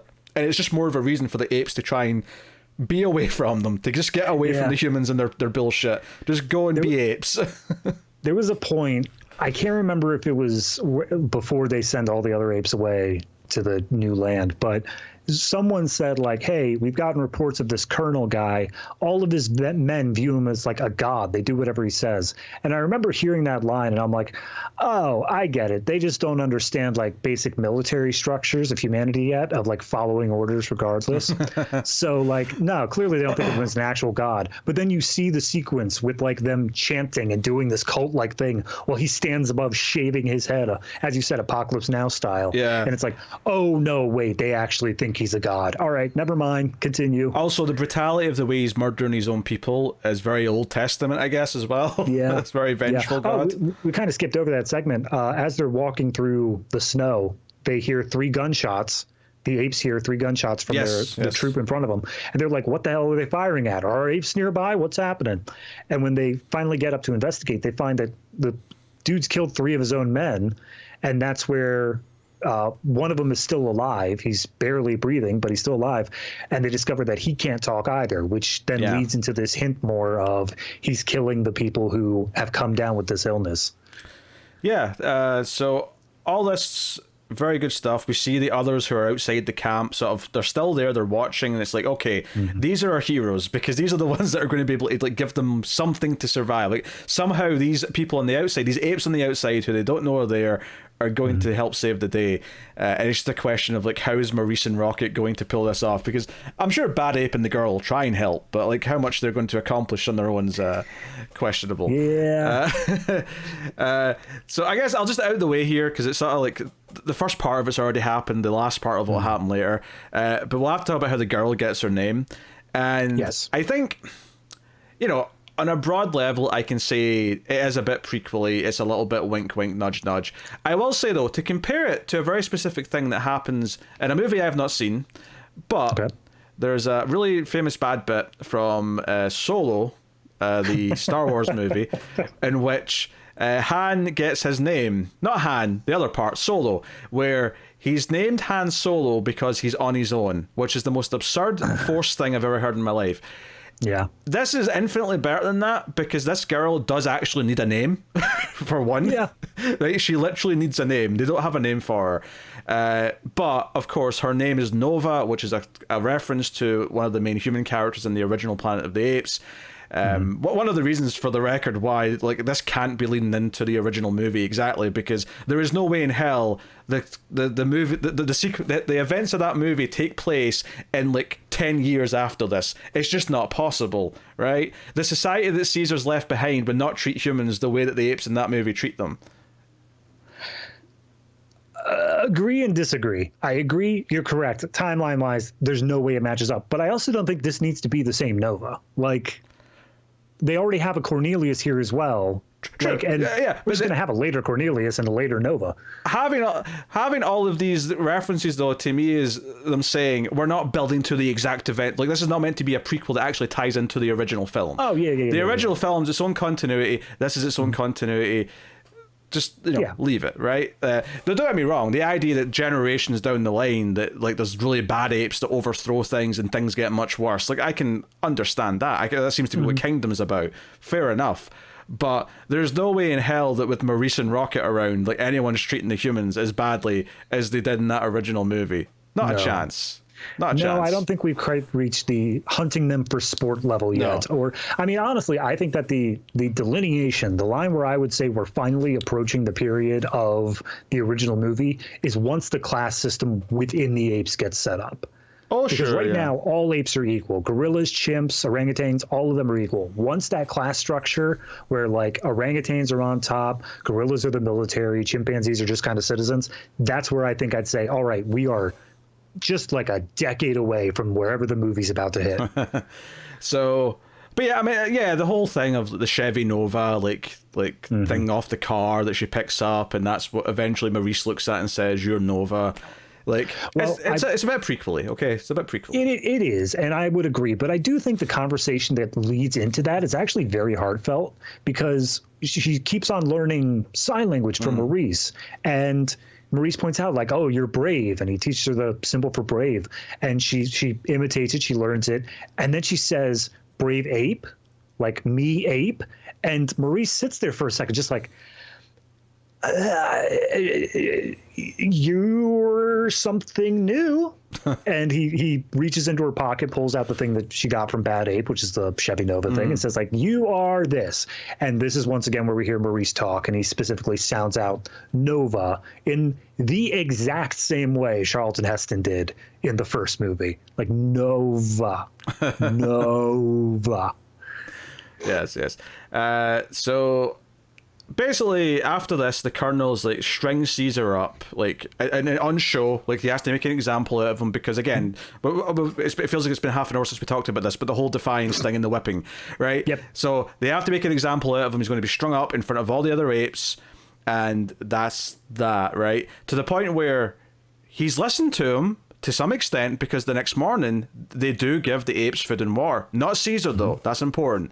They bring out food and water and they give it to the apes, and the apes look up at Caesar and go, oh, you did this. Like, they're only giving us this because you have convinced them in one way or another that they have to, right? It's not out of the kindness of their hearts, obviously, but he's right. If they're too weak to lift stuff, they can't do what they want them to do.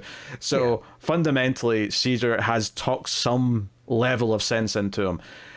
So Caesar's like, struggling still, the whole thing, to the point where when he's put in like his own little solo cage the next night, the Colonel says, hey, if he's alive in the morning, he works like everyone else, but he's probably going to be dead because we've not fed him or given him anything to drink.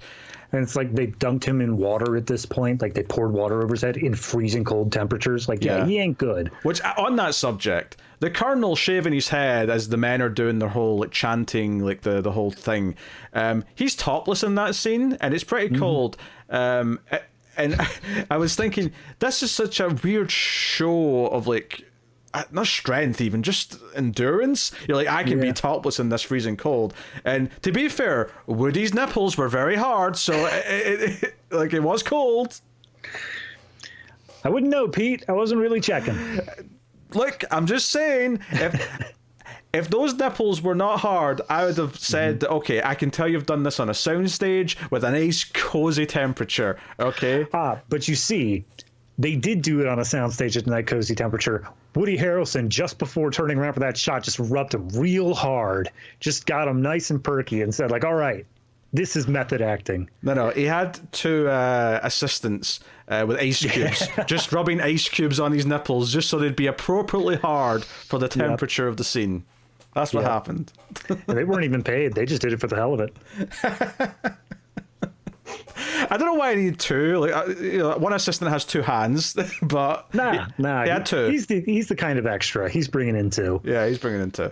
But this actually leads to one of my favorite scenes of the movie, which is Nova, who we can call now, just decides to wander, like, because they're all looking through the binoculars, right? And there's a little joke bit actually where Bad Ape is like, "Why so small?" And then Maurice just turns them around, and he's like, "Yeah, oh." See, that's the kind of like dialogue though that I'm like, this is kind of the Ewoks of the movie. Bad Ape is kind of like that little childlike thing. Yeah, but he's way better than the Ewoks, one. Two, it's still very limited. Like I don't think it overpowers like anything in any way. No. It makes its strong points despite and without. I mean, I remember the audience when I saw this in the theaters at the time. There was a nice hearty laugh when he first appeared when they were about to leave, and he had like the sleeveless like jacket on because he got a little hat on. I don't know. Everyone kind of laughed. Parka and everything. Yeah, it's cute. So Nova walks into the camp, and just it's the sort of thing where the soldiers just aren't paying attention. She's small enough, and whatever to just go on through. Not hairy. Yeah, and she walks up to Caesar's cage, and this is all very beautiful, where she gives him her doll, which is important as well, actually, for something that happens later. And she's like, "Wait, are you thirsty?" And she does the sign language for thirsty, and he does. And this is a great callback to earlier because they shared this moment. So she like gets a bucket of water that's nearby and starts letting them drink. Yep. And I think what I love about this, it's not just that this is a very sweet moment for her and Caesar. But then we hear the other apes, and she turns around, and they're all watching, and they're asking her to come over because they want her to like give Caesar some of their food. They've kept some of their food, some of their grain or whatever it is, and they give that to her. And there's just this beautiful thing of her walking across and walking back with these searchlights going, and like just her being lucky enough to not be captured or spotted. And it's all just very sweet. And again, I think this idea going all the way back to the first movie and then his friendship in the second movie is that Caesar is being reminded here in this moment of that humans can be compassionate, that this human being, this little girl, is giving him nothing but kindness, and he technically killed her father. Yeah. Well, I think this scene, throughout this movie, we've had Caesar. He's constantly justified himself whenever anybody's saying, like, you're going to go kill this guy. Like, doesn't that go against some moral code you have? And he's like, I'm not holding this against all of humanity. I'm not saying, like, kill all humans. Just this one. Just this one is enough that, like, he deserves to die. And that's how he keeps justifying it through the movie. Where I think that moments like this, where you see this little girl's thing, is kind of the reminder for him that it should never be enough that just one human is enough to completely corrupt Caesar's moral compass. Like, he should be able to bring himself back from that. So I think that it's moments like this that give him that little push back to the empathetic Caesar that we're more familiar with. I think this is a reminder of who he is. It's this act of kindness is a reminder of who he was and why he is the way he was. Yeah. It's a very beautiful moment, and I think I genuinely thought Rocket was going to die here, because basically some soldiers are walking down, right, and Caesar sees them coming, so he's like, hide. And just to pause here for a second, this idea at this point that we now know that the humans, if they find her, will kill her, meaning that Caesar and these apes are going to protect her. Like, so from an audience perspective, they are truly heroic in a way that the humans aren't. At least this group of humans. Obviously, the other humans might not be as bad, but the idea that they will protect her in a way that even her own kind, quote unquote, will not. Yeah. And I hate that phrase. I hate the own kind thing. Anytime a character says something to the effect of, you have betrayed your own kind, or you're not siding with your own kind, you're probably a complete raging asshole at the very least.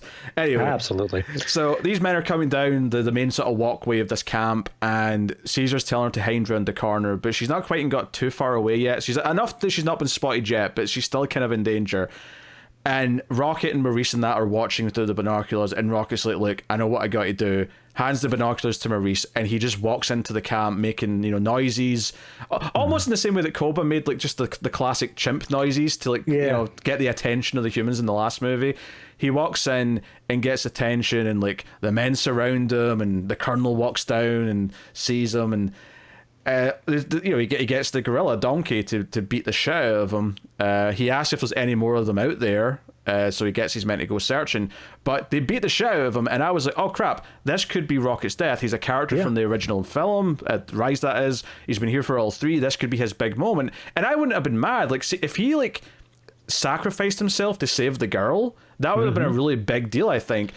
That said, though, I like where it goes, and that they beat the shit out of him. They put him in the pen with the rest of the apes, and he basically stands up, looks over at Caesar, and almost cracks a joke, being like, "You feeling better now?" It's like he's happy he just did what he did because it was for Caesar and for her. It's actually really sweet and endearing by the end.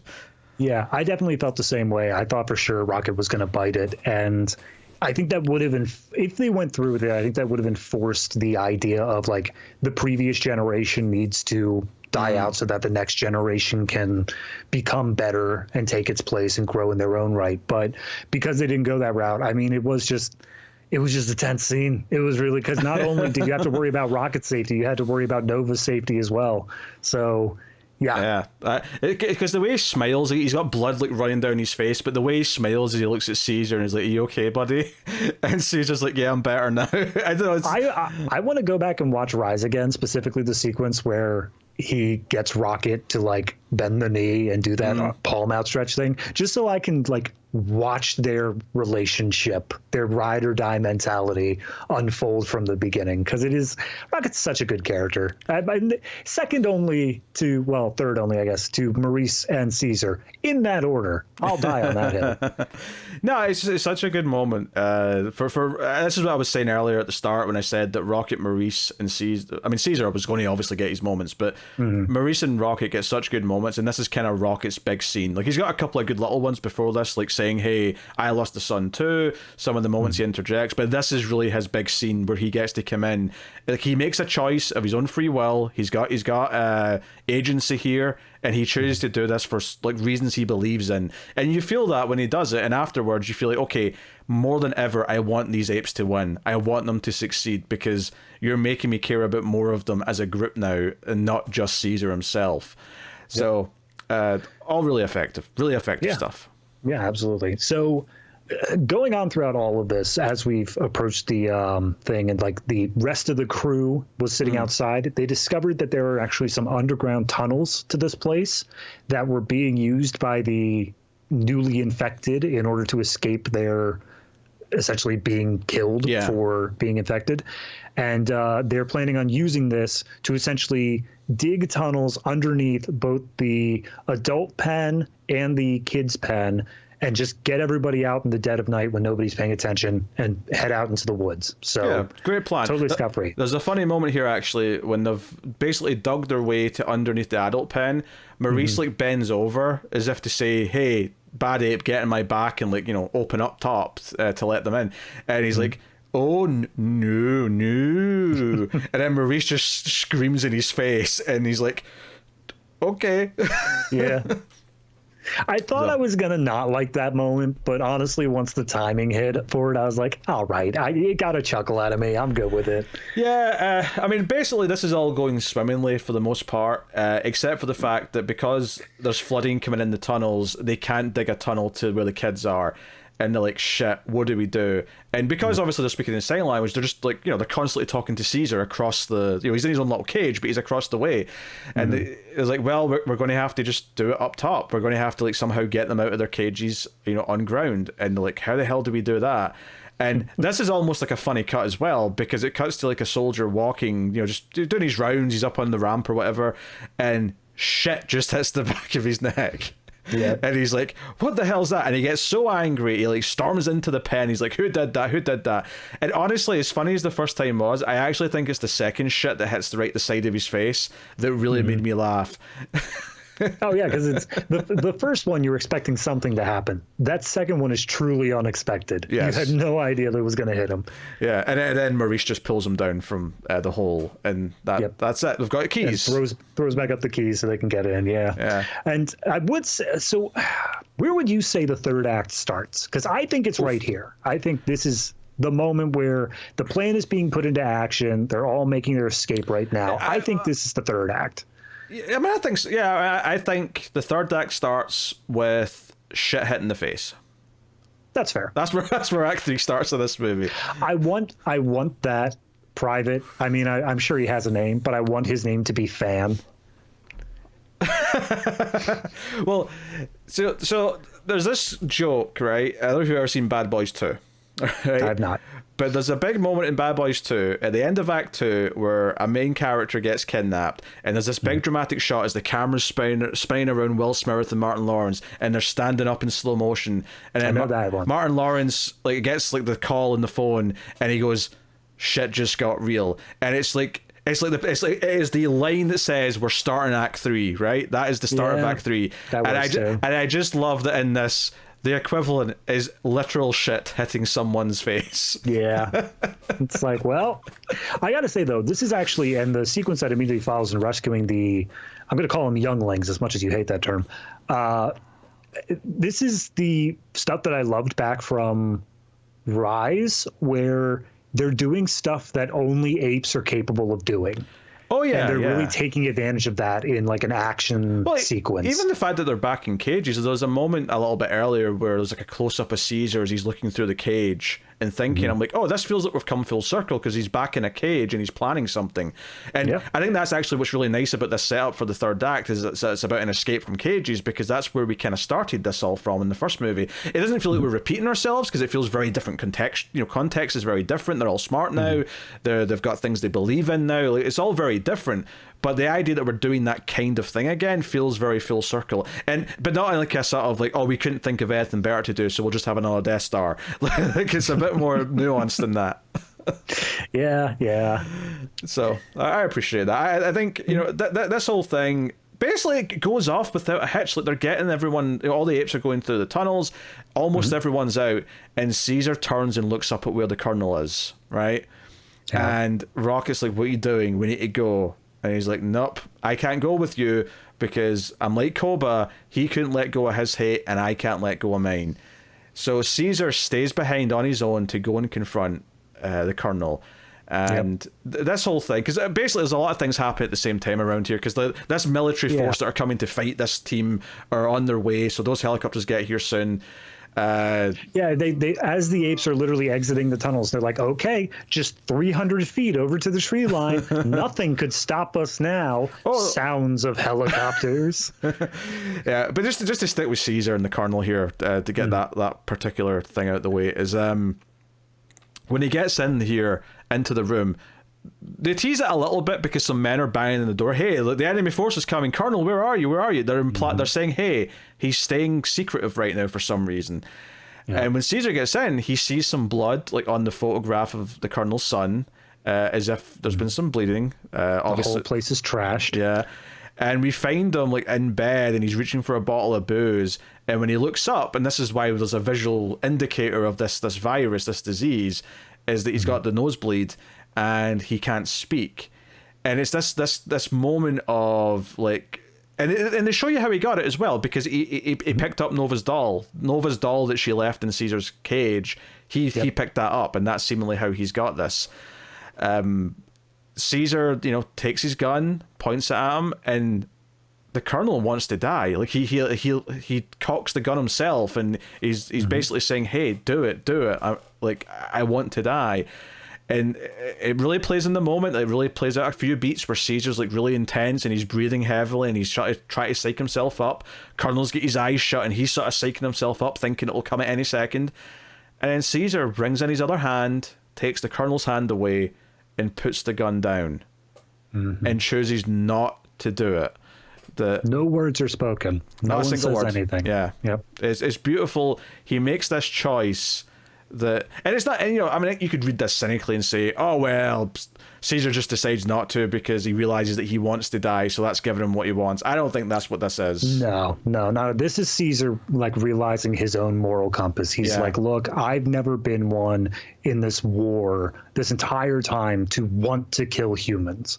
I've always just wanted for peace. And even now here, while I may not be able to forgive this person, I don't have to sacrifice my own well-being, my own sense of morality, just to satisfy that darker urge. And I think in a way as well, it also is a kind of almost an act of like defiance or of proof to him. Like, before you kill yourself, Colonel, I'm going to prove to you that I'm not this savage, like vengeance-thirst beast that you think I am. I am going to make this ethical choice I'm not saying he's doing it to make that proof, but I think that's like an added bit of like drama to it, is that the last thing this colonel sees before he kills himself is this ape making a choice that proves that he is intelligent, that he is smart, that he does have moral compass, all that stuff. That's the key, though, the moral compass, because the one thing the colonel kept saying was that this disease, this thing, it not only mutes you,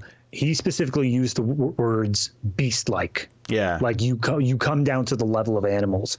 And I think that it's in this moment to show that the apes, this creature that they view as beast-like, they view as this lower rung on the evolutionary ladder, is more compassionate than he ever has been this entire time, because Caesar is not willing to take the same step that the colonel did against his own family. Yeah, it's just showing that beast has already been there inside of him the whole time. It's not something that he gained with this illness. Yeah, and I think the idea as well that by shooting himself and taking this way out, it shows that the colonel hasn't actually learned anything. Unlike Caesar, who has went through a change, who has realized and made some decisions about who he is, the colonel hasn't. Maybe he has realized that he doesn't like who he is. Maybe he hasn't. But the point is that he's just going by what he said earlier on. He thinks he probably thinks he's doing the right thing by killing himself, because, hey, I'm killing myself and I killed those other men who had this disease because I'm stopping it spreading. I'm doing something heroic by killing myself. That's maybe what he might even be thinking. I'm not above the rules myself, despite the fact that I see myself as this godlike messianic character. So all that's great. And Caesar grabs a belt of grenades just as he runs out of the room. Important for like in a minute's time when we come back around to that. Meanwhile, though, the helicopters are coming in. The men are at the barricade. The donkey apes, for lack of a better term, are loading guns and handing them ammo and doing all these various things. It's worth mentioning, Caesar looks out the window. He sees this all happening. He can tell that some of the apes, all the apes really, who have gotten out, they're trying to sort of sneak by these rocks that are sort of out in the open area. And he's like, shit, what do I do? And he looks down and he sees this giant tanker that says flammable. And I'm like, oh, we've got an idea. We're cooking here. We're cooking. And what I love here is some of the shots here where he's running in slow motion with all the darts getting kicked up from bullets and explosions around him, and he's sort of running with the grenade belt to go and toss the grenade belt at the tanker. All of that stuff is glorious, and it's building up the sort of the heroic brass version of the movie's main themes playing. And then at the last second, it's taken away by an arrow from the crossbow dude. And this is where we get to another great dramatic moment, and we've not really set this up too much. We kind of glossed over this moment. Is the gorilla, the donkey gorilla, who poured water over him. Obviously it sets up early because he's the one that they had captive in the opening after that opening fight, who gets away, and then he's been doing this throughout the camp. In the middle of the movie, there is a conversation where Caesar's still strung up, where Caesar's talking to this gorilla, and the gorilla, is basically saying that he did what he did to save himself. This is all this says. And Caesar says, is there really anything left to save? Like, is there anything of you left if you have just given yourself up to be their donkey, right?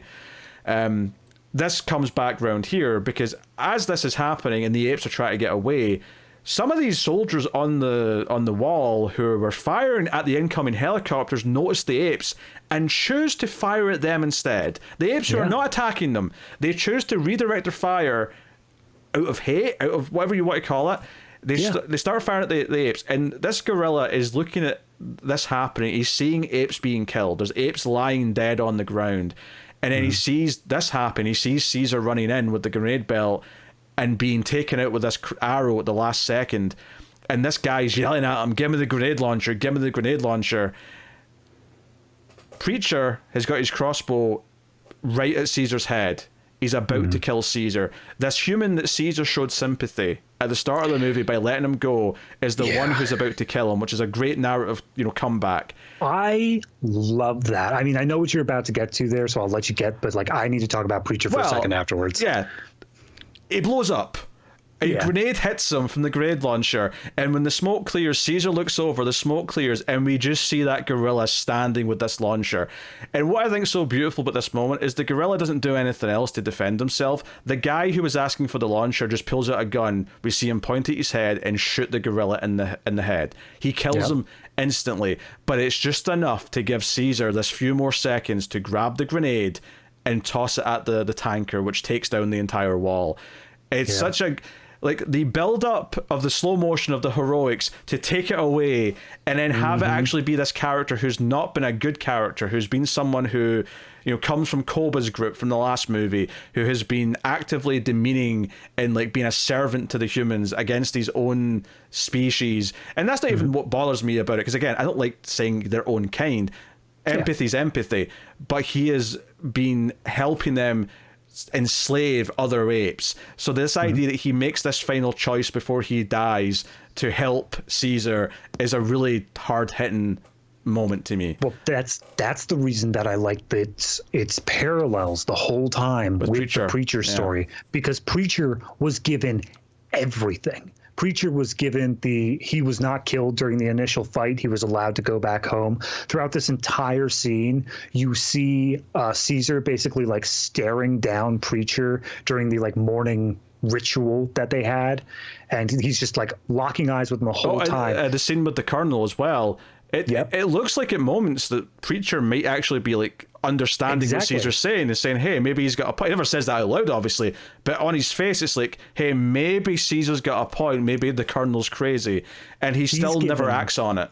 That's the thing. He is given every single opportunity to make the right choice at this moment, to give Caesar this chance to be able to do the right thing, but he still doesn't take it. And I think that the great parallel here is between Donkey and Preacher is that it doesn't matter what actions you've done in your past. It's whatever you do in the moment that is your defining moment. It's whatever you do, like when it counts. That's what defines you. Donkey, he had done horrible things this entire movie. He literally like tortured Caesar. But in this last moment, we view him as a hero because he stood up and he saved Caesar. Meanwhile, this entire movie, as an audience member at least, we see this, or at least we're projecting this level of distrust of the Alpha Omega stuff, of the Colonel, of everything that they're doing. But in Preacher's final moments, he's the one who ends up killing Caesar. He's the one responsible for it all. So he's the one who's the villain in the end. And it's all comes down to the actions you make in the moments that matter, that define you. I think part of what makes that so effective is that throughout the movie, I think you keep thinking that he's going to do something good by the end to help. That he's going to be the human that's sympathetic. Obviously, we have Nova, but out of the adult humans who are intelligent, out of the ones who could make a turn, because that was such a big part of the last movie, was the humans that are sympathetic versus the ones who aren't, right? And it's almost like the hope that throughout the whole thing, he's going to eventually be the Jason Clarke. Yeah. He's eventually going to be that character. And it takes, not only does it not give you that and swerves you by making it be the donkey gorilla that does it, instead, like you say, he's the one that ends up effectively lands the killing blow. Obviously, it doesn't kill Caesar too quickly. It takes some time, but that blow is what ultimately kills him. And there's something bittersweet about the fact that a human's finally the one who did Caesar in, despite... But I think if you ask Caesar in his final moments how he felt about humans, I don't think he would take that and say, I hate all humans because that one killed me. I still think he would remember the acts of kindness of Nova, of Jason Clarke, of James Franco's character, right? You're saying that Caesar would say, forgive them, Father, they know not what they do. Stop turning this biblical. I do not care for it. It is all biblical. He gets a spear to the side and the ribs. It's straight Jesus. Like, I'm not denying that it's there. I'm just saying it's not the only lens to look at it through, okay? That's fair. Right? So, yeah, all of this pays off wonderfully. And then there's this moment after he runs away from the explosions, a second tanker basically goes up because of everything going on. He runs out, he dodges it all, he gets outside, and this military force that's coming in, who have been very distant up until this point, we've only seen helicopters and like missiles coming in. They all come in sort of like snow camouflage, and there's tons of them, there's tanks, there's the whole shebang. And they're all cheering because they've won the fight. Like the humans are, although ironically, Caesar's the one that gave them the victory because he's the one that blew them all up. But one turns and notices Caesar standing there, and then dozens and dozens of them turn and just stare at Caesar, and one aims their gun at him, and you're like, really dudes? And I think this next part, when I initially saw this movie, I remembered thinking that this avalanche that then happens felt a little bit too spectacular for this franchise. Like, this trilogy was a bit more grounded in that. That said, though, watching it again this time, I actually very much appreciate that it's justified, because all those big explosions from those tankers at the bottom of this mountain do feel like a justifiable reason why an avalanche might happen. Yeah.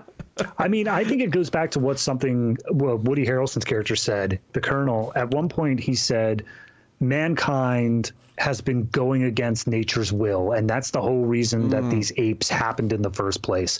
And it's our hubris that, like, we did that. That's the reason we're being punished. I think the phrasing he used is, we tried to play God, and we've been paying for that arrogance ever since. Ironically, him being this godlike figure to his men, being there as well. Absolutely. But it's this idea that he specifically says nature. He says that mankind, like, has gone against nature. And I think that this is just that final bow where it's, from a meta narrative sense here, it's saying nature has decided mankind is done with.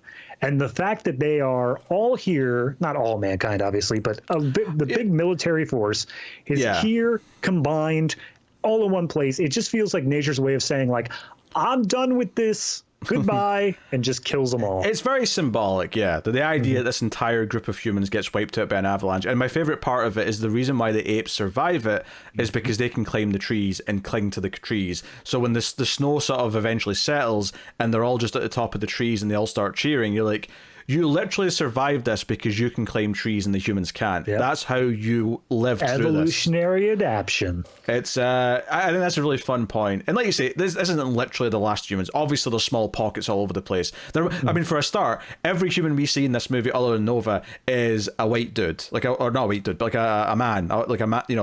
Like the women and children have to be somewhere, right? There were a few women out in like the cult cheer thing, like a few soldiers, but yeah, there were significantly more men. I don't even remember seeing a woman, but there was definitely one, because I was like, oh good, they're including everybody in this horrific death cult. Because I was thinking, well, surely, like, human society is not going to go very far if it's all just a bunch of dudes. Like, kind of need both sides of the equation to keep going here.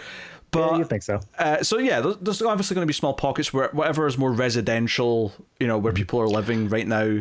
But yeah, I think the point is that they made the thing of saying that the Colonel, because he was so battened down and he had an entire weapons arsenal at his back, the rest of the military essentially had to bring out everyone to come and face him here. Whatever military force still existed, it seemed to all be here. In the US, at least. Obviously, I mean, who knows elsewhere, but U.S. was all that matters in movies. Tell me I'm wrong. Tell me the U.S. military does not. Isn't that the point of the first Independence Day movie? The point where the like British soldiers like, oh, thank God the Yanks are getting involved. Now we can actually do something. I don't remember Independence Day that well. Give me peace. That's fair. So yeah, like this, we have her traveling sequence after this, them going through the desert, going past the water again at one point, for our ending, which is with we're here at this new promised land, we found this oasis, and Caesar is he basically reveals to Maurice that he's dying, and he's like, that's okay, like I got us this far and apes will be fine without me now. And Maurice is like, it says this, because that's the thing. Maurice has still been signing. Other than the moment where he says Nova's name, it's still been sign language the whole movie. But he chooses to speak here to Caesar and says that your son will know who his father was, and apes will know what you did for them. And so we get this, and it looks quite happy to a point, because you see, his son's playing with Nova in Bad Ape, and everyone seems happy. It feels like they've found this happy ending. But it makes sense that Caesar was going to die, because this trilogy was his story. It started at the start of his life and it ends with the end of his life. This is very much his his story and what he did for the apes. So Yep. this was the only way to end it, really. Like Yeah. I think any ending that sort of kept him alive would have felt, and just I don't know, just weird. Yeah, there was apparently a talked about. They never went through with it, but there was a talked about ending where they were going to essentially end it in a mirror shot of the beginning of Dawn, since obviously those were both Matt Reeves movies, where it's zoom in on his eyes as they close and then cut to blacks, roll credits. But I think it works a lot better of actually getting to see, him close his eyes, slump over, the apes just begin to do like some grieving on him and then pan up to the sky. I think that works a lot better emotionally. Yeah, I think, at this point, you're so invested in these characters, and I think the first movie is kind of like a half measure because, like, oh, yeah, can we really just have a movie about these apes? We still have to have humans be a prominent part. And then Dawn, it's like, no, we really can have them be the leads. And then this one, I'd say even further so, where there's not even, like, because the last movie, the apes have a lot of screen time, more than the humans even, but Jason Clarke's still a lead of the movie. He's still like a co-lead with Caesar, if you will. This movie, no, like the apes are the main characters. You don't even see Woody Harrelson barely until like over halfway into the movie. Nova's like the one human that gets, the most screen time kind of thing. Like it is their movie. It's almost like the first movie is this proof of concept, and then they just keep getting more confident by saying, no, the apes can carry the story on their own. And by the ending, I think that feels really rewarding. That it is just them, and it's like, Caesar, it's Rocket, it's Maurice, it's these characters that have been with since the start of the start of the trilogy even, and their bonds all feel super strong. And the idea that Maurice, who has not spoken out loud that much other than really, really important moments, chooses to say goodbye to his friend who freed him initially all those years ago, really lands. It really hits. And I think all of the emotional beats that they play in this movie, every single one lands for me. Even ones that I think are set up a bit too quickly, like the gorilla the flower, the flower thing with Nova. Even that still landed, even if I have some critiques of like how quickly it happened. All of the emotional beats land, and it kind of felt like, okay, this movie is going to be the emotional one. This is the one where we can get the reward, we can reap the benefits of all the setup we did in those first two, because it's about not losing who Caesar is before he dies. And because we care about Caesar, because we're invested in Caesar, we care that he doesn't lose who he is. We care that he goes out still being the good ape that he is, the good person that he is. And I think it succeeds in that. So absolutely. I think that it's an interesting, obviously, I don't think they had an idea that this was going to be a trilogy when they started going in on the first one. I'm sure they had hopes. Sure. But yeah. I don't think they had a set idea for it. But I do think that looking at the order of things, it's such a nice little curve to it where you start out with apes on the back foot. Like they're just struggling to survive by the end of the movie. They're barely where they're at. The second movie is all focused on basically two warring factions with equal footing. And both of them are, again, just trying to survive. It's this idea that they want to be able to live their lives in peace, but it's just not going to work out that way. This movie, by the end of it, you get the full shift where apes are now at peace and humanity is the ones that are on the back foot, and they are the ones that are struggling to survive. So it just gives this nice full transition of power over where it does feel like a complete story, and it's all done through the lens of this one singular character of Caesar. It's a beautiful story that, like, I think that's also the power of things like biblical stories, is that they tell these massive epic tales through the lens of a single character who turns this tide. For instance, like Moses, he's the one who started essentially the entire Abrahamic religion in the Bible by getting the slaves out of Egypt. But it's all told through him. He's the main character there, despite the fact that it is about an entire society. And I think that's really echoed here, where this may be the story of how the apes got their own freedom and their intelligence and their society. But in the end, it's still Caesar's story. It's still him who's made all of these major choices at these pivotal points that allowed them to get to that point. I think the key thing is that obviously if you're going to pitch this trilogy, you pitch it as, oh, this is the story of how we go from modern day Earth to the world of the Planet of the Apes, and that's what the point of the three movies is. However, that on its own would be nothing if we don't care about what the actual story is about at the center, which is Caesar and what he's doing. I think if you didn't care about these characters the way you did, that story wouldn't be that interesting. It'd be okay, there's some plot reasons for why humanity starts to die out, there's some plot reasons for why society falls apart, and so on and so on. There's plot reasons for why the apes get smart. Those things aren't that interesting on their own. They're fine, points to start basing your story around, but what makes it great is caring about Caesar, caring about what he believes in, and the themes and the morals that it tries to tackle when we're doing opposing sides fighting, and morality, and like the choices of, in this case, revenge in this movie, and all that stuff. Like, that is what makes it great. That's what makes it riveting. It's what makes it great science fiction. So, fantastic. I mean, I think we're about ready to rate the movie then, right? Yeah, sure. Just throw me on the spot there. I mean, it's good. It's solid, but like, that's the thing about this trilogy. I feel like it is so solid the whole way through that I almost have trouble rating it because it's so good. No, I really enjoyed this movie. I think that it is, again, like a perfect capper to this trilogy. As I said up top, I think that, like you said, it gets to really take advantage of the fact that we have spent two movies delivering these characters. So this one can just be fully embrace yourself in the emotionality of it. You don't need to develop, like, what is ape society like? How does this hierarchy work? Why do they get smart? All that's been explained. This was all just about, these characters, watch them as they take their final journey. And it lands the whole way through for me. So I love that you said 2 money there by accident at first, and I was like, they spent more than 2 money on this. I'll give them 3 money, maybe. Unless money's code for 100 million, in which case, fair enough. Yeah. I mean, to be fair, I would easily say that. If I was a billionaire, I'd be like, I have 10 money. It's phenomenal stuff. Come on, so, hit a number, right? All right. Sorry. Number for me, I did give the last one a 9.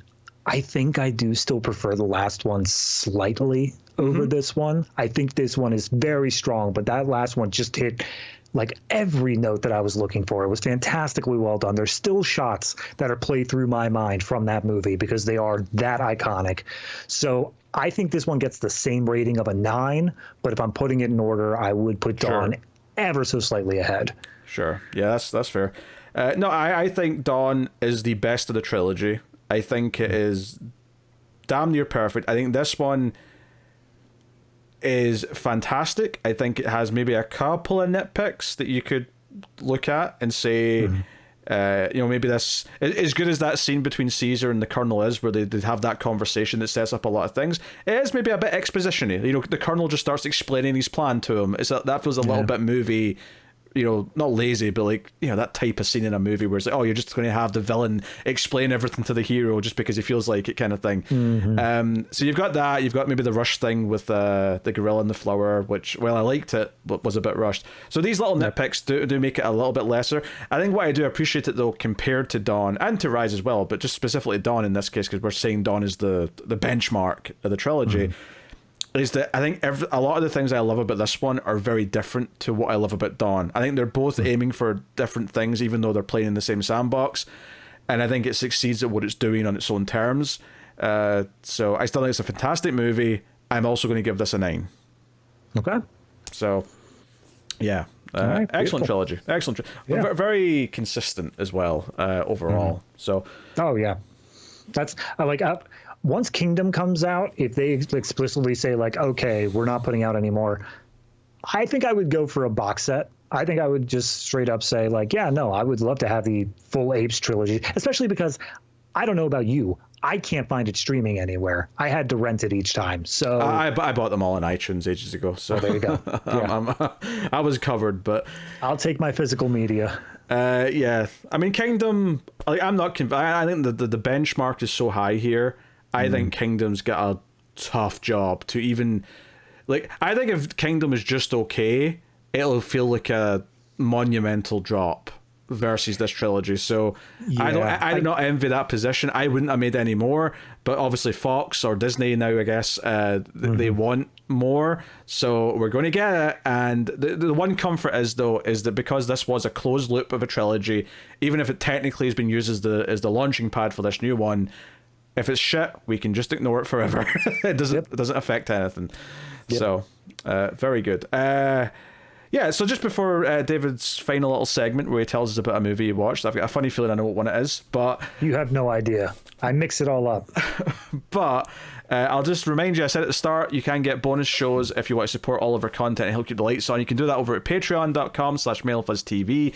There's bonuses over there. There's a bonus episode of the horror movie podcast that me and Tim do, Screams After Midnight. There's other bonuses, but the two specifically with me and David. We do 2 monthly shows. We do the Criterion Cut, where we review movies from the Criterion Collection, so some of the best films ever made. We do a lot, Kurosawa, Ingmar Bergman, that kind of thing. So if you want to expand into sort of some classic and foreign cinema, there's that. If you just want to see us be miserable, then there's also Extra Reels, a show that we do monthly where we review some of the worst movies of all time. Sometimes they're special in how bad they are, and that can be entertaining, but mostly it's about watching me and David be miserable and lose our heads as we try to, process the movies we just watched. So, or you could just come back here in 2 weeks when we do Rebel Moon Part 2. Is that in 2 weeks from when this goes out? That is in 2 weeks from when this goes out. We're recording these in a bit in advance. We like to get ahead, so it's a little bit more in real time for us, but that still feels like a ticking time bomb that Dave has just put in front of me. It is. Dear. Yes. Rebel Moon's what I like to call an honorary Extra Reels movie. It wasn't on Extra Reels, but it could have been on Extra Reels. We give you that one for free just to entice you over. All right, David. Was it Escape from Planet of the Apes? How'd you guess? How'd you know? What? It's just gotta be more secretive. Sometimes it's tough being this much of a genius, but sometimes you just have to embrace it. Yeah.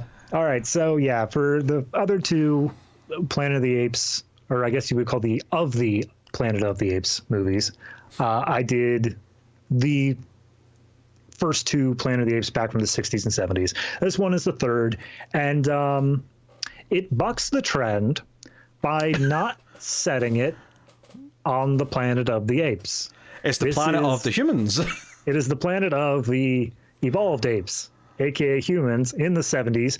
And we actually have our apes that we were familiar with, Cornelius and Zira, and another one named Milo, who show up via the spaceship from the first movie back in time, and they just start integrating into society. It's an entire first half of the movie is just them getting on TV, and everyone's talking apes are a thing. They're going to be at the zoo launching a fundraiser or something. Yeah, it takes a turn, but the first half is, if anything, mostly comedy, because it's just hey, isn't it wacky how they're wearing clothes and they're talking to us and they're interacting with everyone and stuff.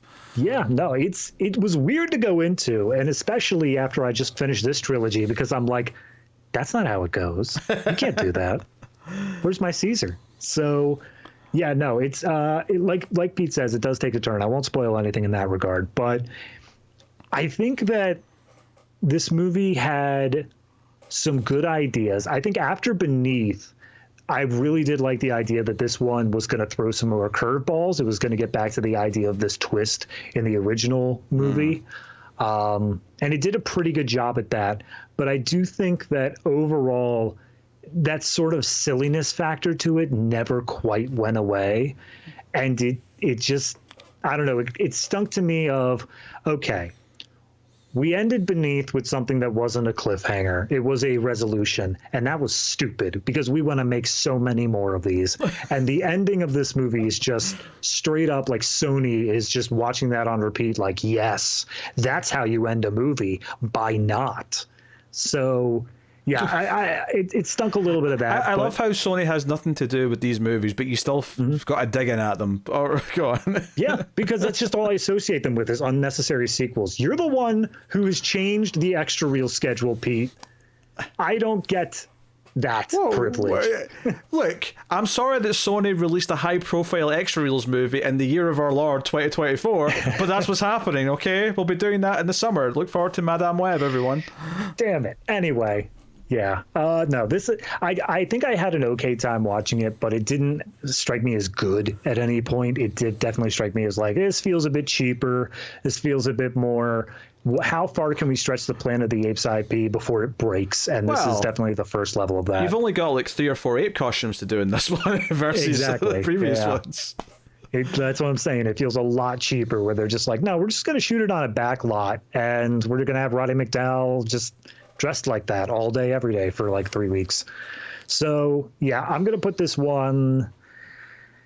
I'll put it at a 6.5. It's not quite a 7. It's just shy of that for me. But I mean, it does at least set up some interesting things that if I felt like the series was in competent hands, I would be more excited for.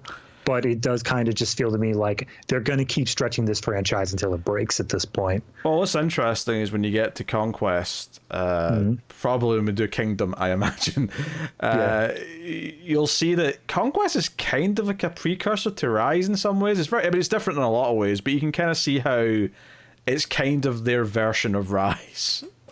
Okay, so... Well, I'll give it a shot. I'm going to get there. You'll see how it goes. Anyway, that's the show, everyone. We are over 2 hours, so it's been one of those episodes. Thank you very much for joining us. We always appreciate it. We'll see you next week. Not for Rebel Moon, because, like you said, that's 2 weeks away. Next week we got...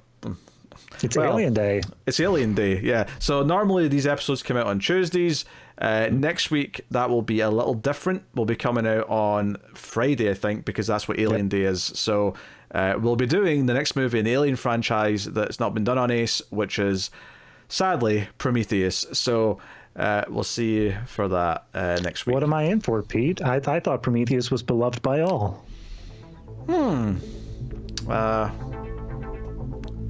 It looks expensive.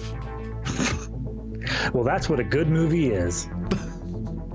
Thank you for joining us, everyone. We'll see you next time. Keep watching Science Fiction and Computer at Salsa.